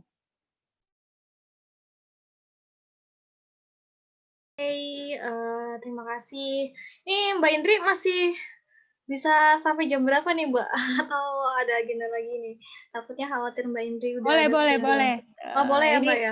sesi terakhir kan, jadi Oke, apa aja deh. ya boleh kita bombardir nih pertanyaan-pertanyaan kita ini ya, Mbak ya. Assalamualaikum, kita lanjut ke Balikpapan lagi. Nih Mbak izin bertanya, apakah penjadwalan itu dari saya Fikrianti ya, Mbak ya, penjadwalan itu penting karena terkadang saya merasa risih jika sesuatu yang dilakukan tidak sesuai dengan waktunya sehingga bertabrakan dengan yang lain. Sebagai contoh, terkadang saya perlu membantu orang tua, sedangkan saya punya kesibukan seperti belajar, kajian daring. Bagaimana solusinya Kak jika seperti itu? Jazakillah khairan, kayak gitu.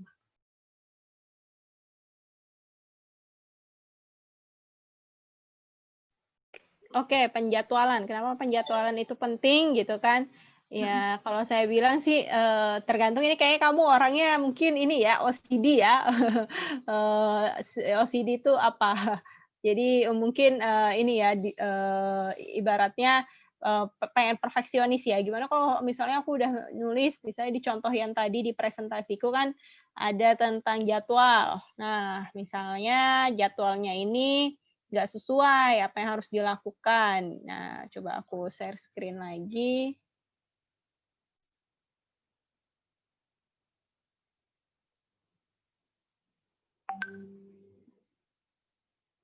Nah, misalnya nih, ini adalah jadwal yang udah ditulis, nyuci jam 7 sampai jam 8. Nah, habis itu UT100 ini misalnya kuliah jam 8 sampai 8.30 gitu. Update blog misalnya atau reschedule 8.30 sampai 9.30 ini udah nih ke pasar. Ternyata nyucinya ternyata 1,5 jam. Habis itu ternyata yang ini molor bukan 1,5 jam tapi 1 jam. Terus apa yang dilakukan? Nah, sebenarnya fungsi dari schedule itu ya biasanya orang salah ya. Fungsi dari schedule itu bukan kita misalnya nih ketika kita melakukan sesuatu tidak sesuai schedule kita gagal. Tidak, fungsi dari schedule adalah kita membreakdown-kan aktivitas kita. Kita membreakdown-kan yang ada di kepala kita itu kan lebih less stressful gitu, kurang stresnya dibanding biasanya orang itu apa-apa ditaruh di kepala gitu. Ya saya juga sih kadang kalau lagi males, kalau saya sih memang di kerjaan wajib shifting. Jadi setiap hari saya nulis jadwal per jam itu shift. Dari Senin sampai Jumat kayak gitu. Tapi di luar itu saya punya jadwal sendiri. Nah, tapi kalau misalnya lagi malas ya udah taruh di kepala. Nah, biasanya apapun yang ditaruh di kepala itu akhirnya penuh. Gitu kan, kepala kita ada batasnya juga kan cara berpikirnya. Nah, itu penuh. Nah, sebenarnya dengan schedule ini kita melonggarkan kepala kita gitu. Apa yang ada di kepala kita taruh di jadwal. Nah, kita membreakdown-kan. Nah, ketika kita membreakdown-kan kita belajar untuk merealisasikan rencana. Biasanya orang-orang yang kurang berhasil adalah mereka yang tidak bisa merealisasikan rencana. Pengennya ini, pengennya itu gitu. Misalnya ada orang yang ngajakin saya, Dri, buat sesuatu yuk. Tunggu, kalau buat kayak gitu, banyak nih prosesnya, ini harus dilakukan. Wah, beda ya ternyata ngomong sama kamu, Dri. Apa bedanya gitu? Langsung dikasih teknis ya? Enggak, kalau misalnya mau melakukan sesuatu, ya harus benar-benar ini harus dilakukan. Kalau nggak kayak gitu, kita nggak jalan gitu. Nah, kayaknya komit nggak pengen ngerjain sesuatu, pengen buat sesuatu, buat komunitas misalnya, atau buat kerjaan. Nah, kalau misalnya komit, ini harus dilakukan. Nah, sama jadwal ini adalah membuat kita breakdown apa yang harus kita lakukan, aktivitas kita, cara berpikir kita. Kalau nggak sesuai gimana gitu? Kalau nggak sesuai nggak masalah, masih ada hari esok gitu. Kita move on. Kadang orang yang buat jadwal ini susah move on. Ketika, wah ternyata dari jadwal yang aku buat Kak, setelah 1 bulan nggak ada yang sesuai semua, ya nggak masalah gitu. Kita udah berhasil membuat rencana itu adalah 50% dari pencapaian kita gitu. Nah, semoga menjawab. Saya kembalikan ke moderator. Masya Allah. Penting banget ya Mbak ya hal itu ya. Lanjut nih Mbak. Satu lagi deh Mbak. Udah habis itu kita pengumuman. Nggak selesai-selesai nih. Dari ini Mbak Mufida. Klaten Mbak, orang Klaten. Ini asal saya nih. Afwan, bagaimana mengatur finansial kita selama pandemi ini? Terima kasih. Simple past tense ini, Mbak.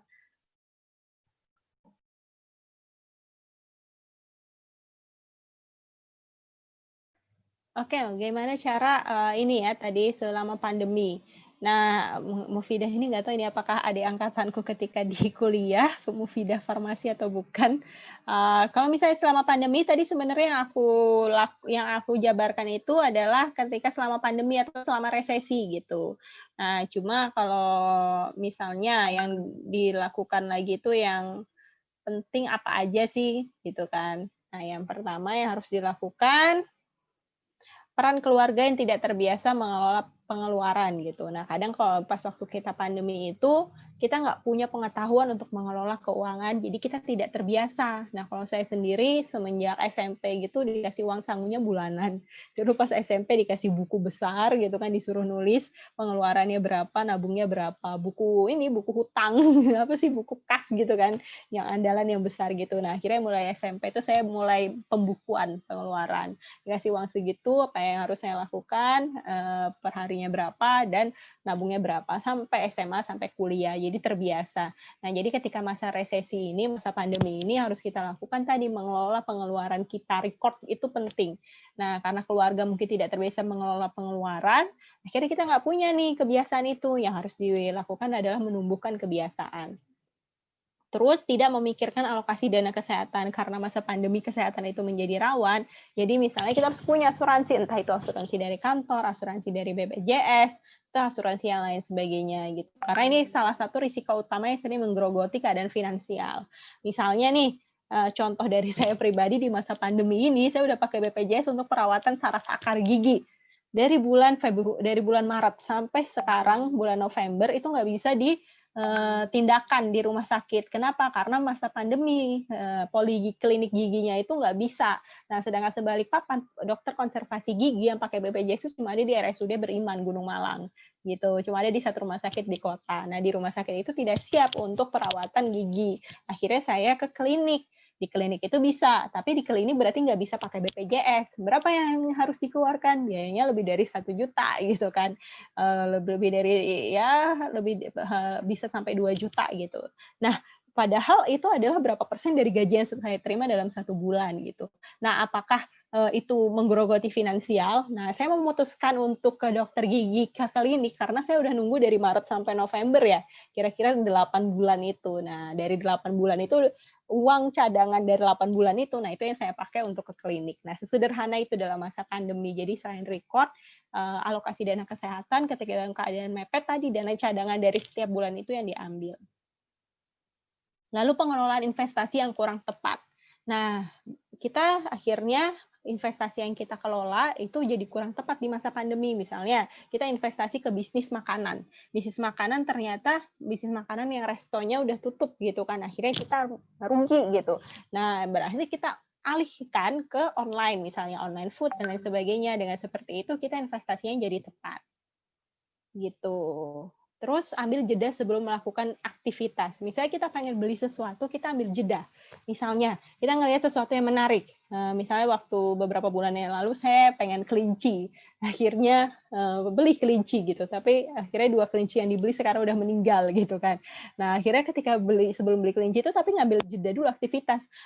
Butuh nggak beli kelinci gitu. Ini fungsinya untuk apa gitu. Nah, habis itu apakah ini investasi, apakah ini hiburan, apakah ini dana apa gitu. Nah, jadi sebelum kita memutuskan membeli sesuatu ambil jeda. Atau misalnya kalau kita lagi pakai Shopee, taruh di keranjang dulu. Kita pikir dulu, bener nggak ini butuh, bener nggak ini sesuatu yang memang kita perlukan, atau ini sesuatu yang kita inginkan. Nah, kayak gitu. Terus membuat money diary untuk diri sendiri. Money diary tadi ya seperti money lover dan lain sebagainya, record yang penting. Terus mengubah mindset finansial. Apa sebenarnya tujuan yang ingin dicapai? Nah, jadi kadang kita finansial kita itu apa sih sebenarnya tujuan kita? Apakah kita hidup selamanya? Apakah kita hidup untuk anak keturunan kita? Nah, tadi ubah lagi mindset-nya. Lalu berhenti mengkaitkan emosi dengan konsumsi. Nah, misalnya lagi patah hati, kesal dengan atasan di kantor, atau stres lainnya, akhirnya belanja. Nah, saya tipe yang kayak gitu ya, dari dulu tuh kalau misalnya stres, akhirnya sendirian habis itu belanja barang-barang yang kecil-kecil banyak gitu saya belanja kayak gitu. Nah ini salah satu bentuk relieving stress yang salah. Nah dengan keadaan sekarang jadi online terus. Nah tapi dengan tadi mikir dulu sebelum beli, nah itu jadi lebih berkurang. Nah jadi kalau dibilang apa pencapaian saya dari bulan Januari sampai sekarang belum pernah beli baju, sepatu, tas, dan itu dalam seumur hidup saya belum pernah. Biasanya selalu beli baju, sepatu, tas, jilbab, rok kayak gitu tuh biasanya ada dalam waktu beberapa bulan sekali. Nah ini udah dari Januari belum beli nih, ini suatu prestasi. Nah jadi pentingnya tadi kita gaya hidup minimalis itu di sini. Karena saya orang lingkungan, karena saya menolak karena saya ikut climate change action, gimana sustainable environment dan lain sebagainya. Akhirnya saya mikir beli sesuatu apakah jadi sampah, nanti dihisapnya gimana, apakah nanti menghasilkan plastik, ini produknya terbuat dari apa gitu. Nah, gitu sih. Semoga bermanfaat dan bisa diamalkan. Mungkin saya balikan ke moderator. Terima kasih. Iya, makasih Mbak Indri.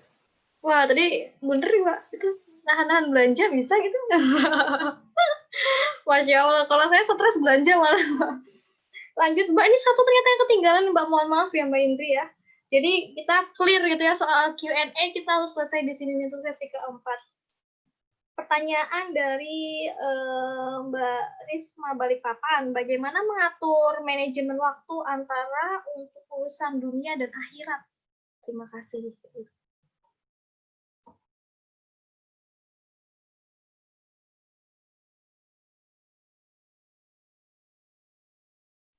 Gimana mengatur waktu untuk urusan dunia dan akhirat gitu. Mungkin saya kembalikan ke ini ya, gimana tadi sebenarnya apa yang kita lakukan dalam urusan dunia dan akhirat itu seharusnya bukan sesuatu yang berlawanan gitu. Kadang wah ini dunia, ini akhirat, wah itu kita udah ini sekuler, sama kayak orang-orang di Turki sekuler. Kita membedakan urusan dunia dan akhirat. Wah urusan agama jangan dibawa di politik dong gitu, atau urusan politik jangan dibawa di masjid dong. Wah salah. Zaman dulu Rasulullah masjid itu adalah sentral. Setelah masjid itu ada pasar.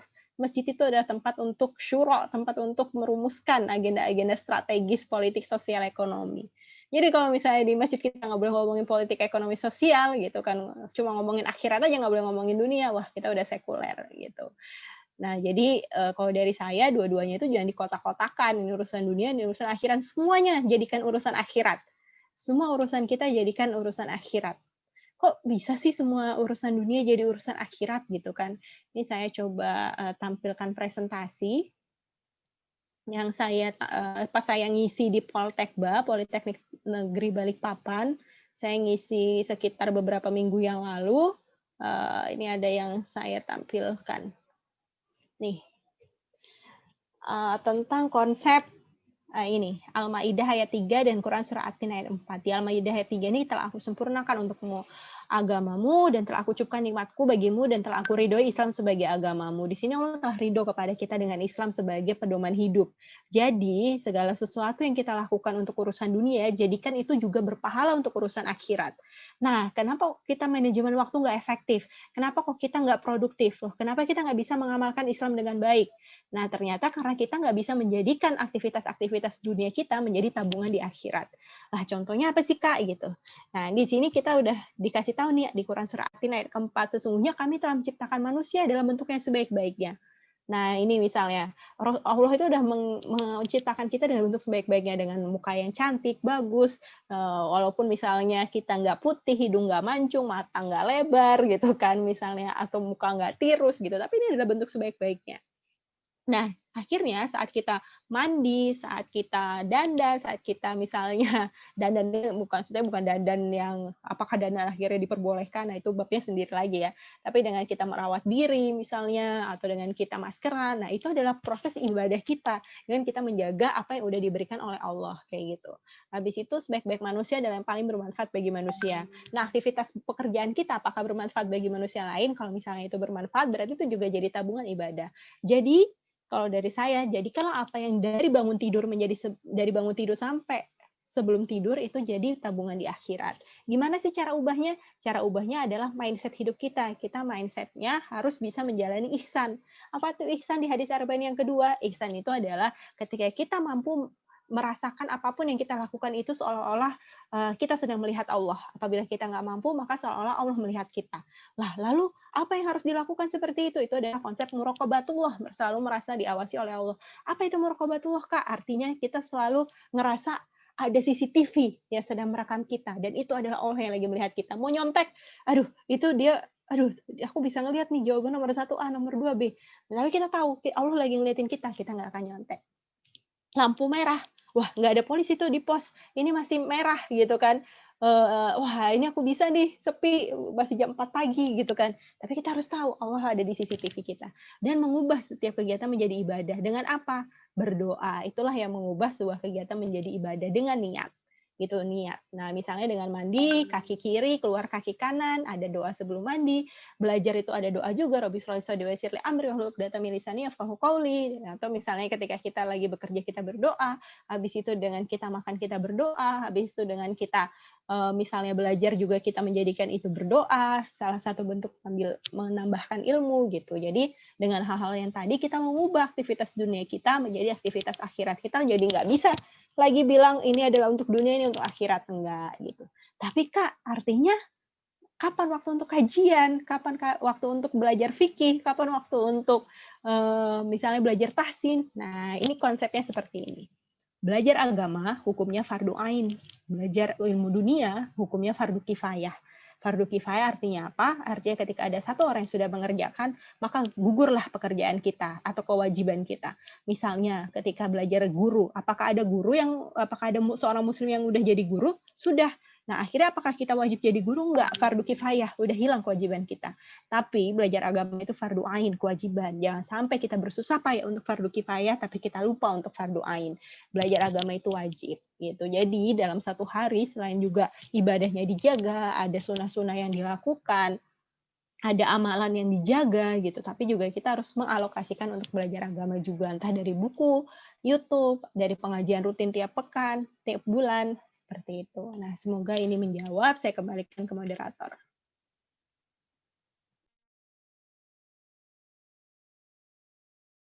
Baik, terima kasih banyak Mbak Indri atas materi pada sore hari ini ya. Insya Allah semua pertanyaan sudah dibacakan sama teman-teman sudah saya bacakan. Insya Allah sudah clear, tidak ada hutang di antara kita teman-teman. Selanjutnya kita masuk ke sesi apa nih Mbak? Ya baik ya. Sesi pengumuman. Kayaknya pengumuman nanti dulu deh Mbak. Boleh sesi foto dulu kali ya Mbak ya. Mumpung masih touch up nih Mbak Indri, masih cantik. Teman-teman kita boleh nyalain kamera dulu ya. On cam. Masya Allah. Cantiknya mana cantiknya? Oke, on cam dulu. Ditunggu on cam. Iya. Biasanya kan kita on cam langsung jebret tutup gitu kan. Kayaknya agak kurang pas. Kita on cam dulu deh. Siapa nih? Monitor baru dia sudah siap buat screenshot? Monitor Mbak Ruby atau Mbak Emma dibantu ya Mbak ya untuk screenshot ya. Ada beberapa yang masih belum menggunakan. Oke, siap teman-teman ya. Nyalakan kameranya dulu semuanya. Sebentar. Sudah siap Mbak Indri? Mbak Indri. Okay. Mbak Ruby. Slide 1 dulu Mbak Ruby ya. Oke. Slide 1 ya, siap-siap. 1, 2, 3. Slide selanjutnya.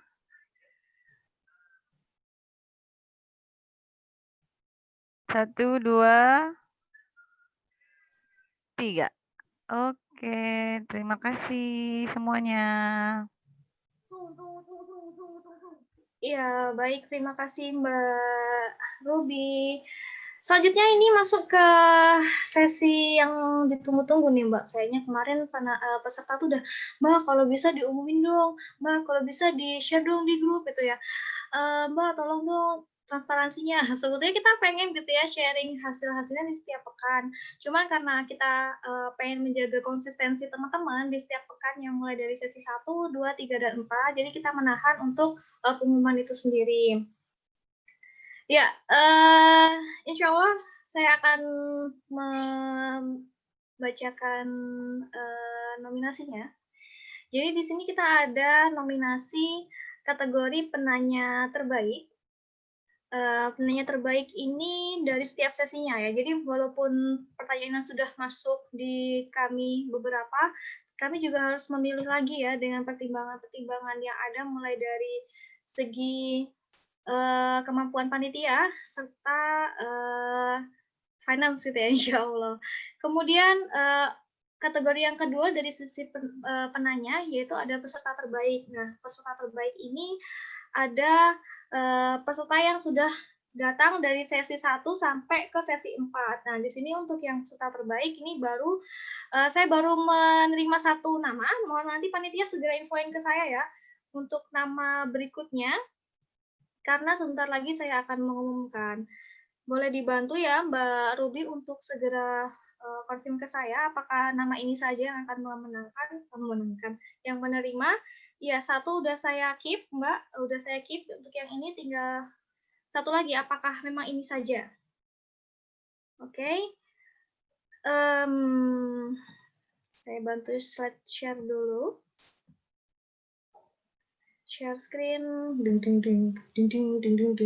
Bismillah. Insya Allah ini hanya sebuah kayak bentuk apresiasi kecil ya. Jadi ini merupakan apresiasi yang bisa kami berikan. Mohon teman-teman nanti nggak menilai dari segi harganya ya, insya Allah dari segi apresiasinya. Karena dari hal kecil ini kita harapkan teman-teman bisa mengenang pertemuan-pertemuan ini gitu ya setiap pekannya. Oke, bismillahirrahmanirrahim. Semoga gak bocor ini, ketahuan duluan. Lihat enggak ya? Dari sini. Ini masih seperti yang tadi. Sebentar saya masih. Oke, saya keep dulu Mbak. Ini saya 1 keep.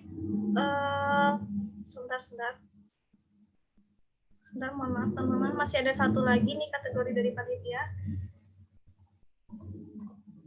Mohon maaf. Saya stop share dulu ya. Ada 1 lagi yang belum masuk ternyata.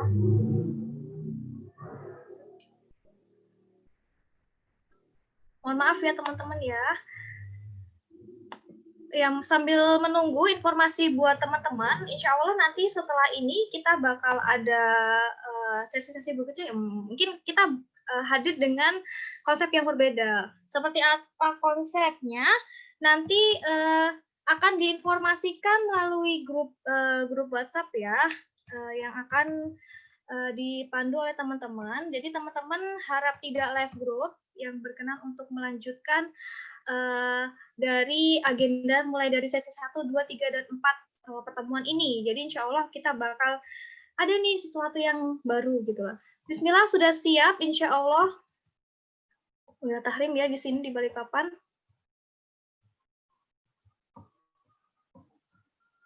Bismillahirrahmanirrahim. Untuk sesi 1,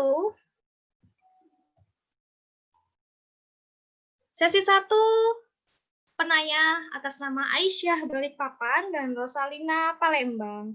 Silahkan nanti bisa menghubungi panitia ya untuk alamat lengkap dan kemudian nomor HP dan sebagainya, atau nanti dari pihak panitia akan menghubungi. Kemudian di sesi kedua kita tentang apa nih? Sesi tadi kan Faith and Devotion. Sesi 1 bersama dengan Ustazah Ida ya. Sesi 2 ini bersama Dr. Dede, yaitu materi tentang karakter Islam. Risma Balikpapan dan Haura Tanah Bumbu. Sesi 3 ada Milanesti Sragen dan Trilestari dari Balikpapan. Kemudian sesi yang keempat Kanaya Balikpapan dan Emalia Reskina Cimahi. Dan sesi terakhir, peserta terbaik ada di Rizka Amelia, Jawa Tengah, dan Nidar Kolaka. Bismillahirrahmanirrahim. Insya Allah ini tadi pemenang-pemenangnya. Nanti harap segera menghubungi panitia untuk yang wilayah Balikpapan. Karena dekat dengan lokasi kami, insya Allah nanti door prize bisa diambil ataupun diantar nanti bisa menghubungi panitia lebih lanjut karena berupa fisik.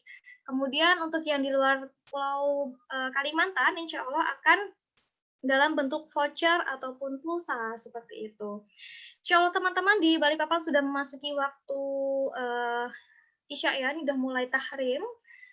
Kemudian beberapa hal juga udah kami sampaikan.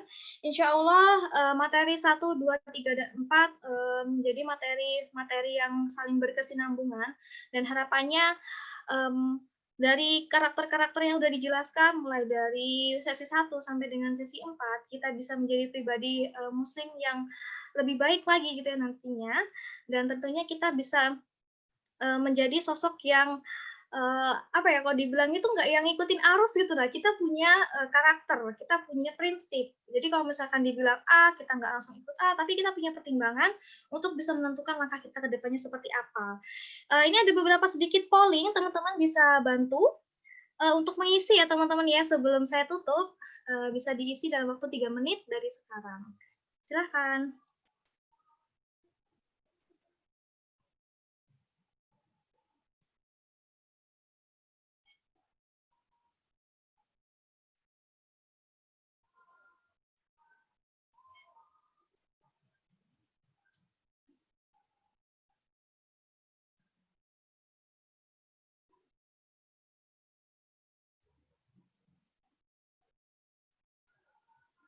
Oke, sudah beberapa yang masuk.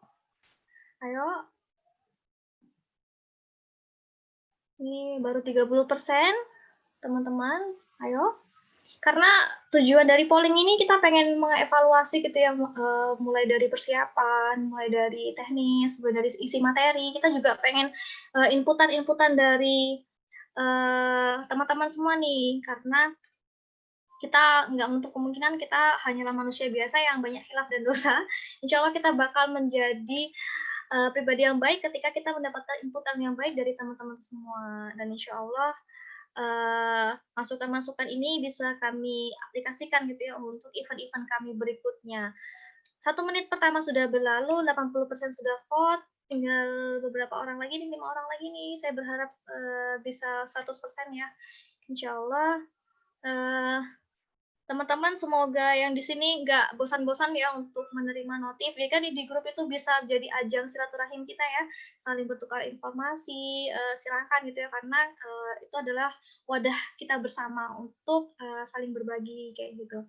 Ya, 83%, insya Allah 1 menit 45 detik sudah berlalu, saya masih ada beberapa 1 menit. Ayo, masih 4 orang. Oke, 87%. Sebentar lagi ya.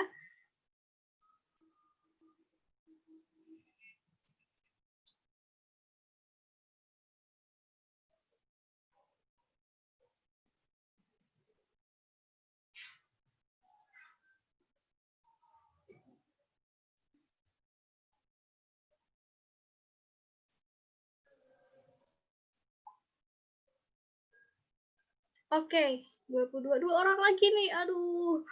Who you are, come on. Ya. Ya, insya Allah cukup ya dari saya karena sudah memasuki azan Isya. Mohon maaf apabila dalam sesi 1 sampai dengan sesi 4 kami memiliki kesalahan teknis ataupun ada hal-hal yang kurang berkenan dari panitia. Mohon maaf sebesar-besarnya. Semoga hal-hal baik bisa terus dilanjutkan dan kemudian hal-hal yang buruk bisa dilupakan gitu ya, jangan untuk dikenang. Insya Allah cukup dari saya. Semoga teman-teman sehat selalu, senantiasa diberikan kesehatan dan senantiasa diberikan kemudahan dalam aktivitas kesehariannya. Cukup dari saya, mari kita sama-sama akhiri agenda pada malam hari ini ya. Dengan sama-sama beristighfar 3 kali. Astagfirullahaladzim, astagfirullahaladzim, astagfirullahaladzim. Ditutup dengan doa kafaratul majelis dan disempurnakan dengan hamdalah. Subhanakallahumma wa bihamdika asyhadu an la ilaha illa anta astaghfiruka wa atubu ilaik. Alhamdulillahirabbil alamin. Afa minkum dari saya. Wassalamualaikum warahmatullahi wabarakatuh. Terima kasih teman-teman semuanya. Terima kasih juga, Kak. Iya. Jazakallah khair. Wayaki. Terima kasih Kak Ayu. Sama-sama, Hania. Saya stop share ya. Terima kasih teman-teman.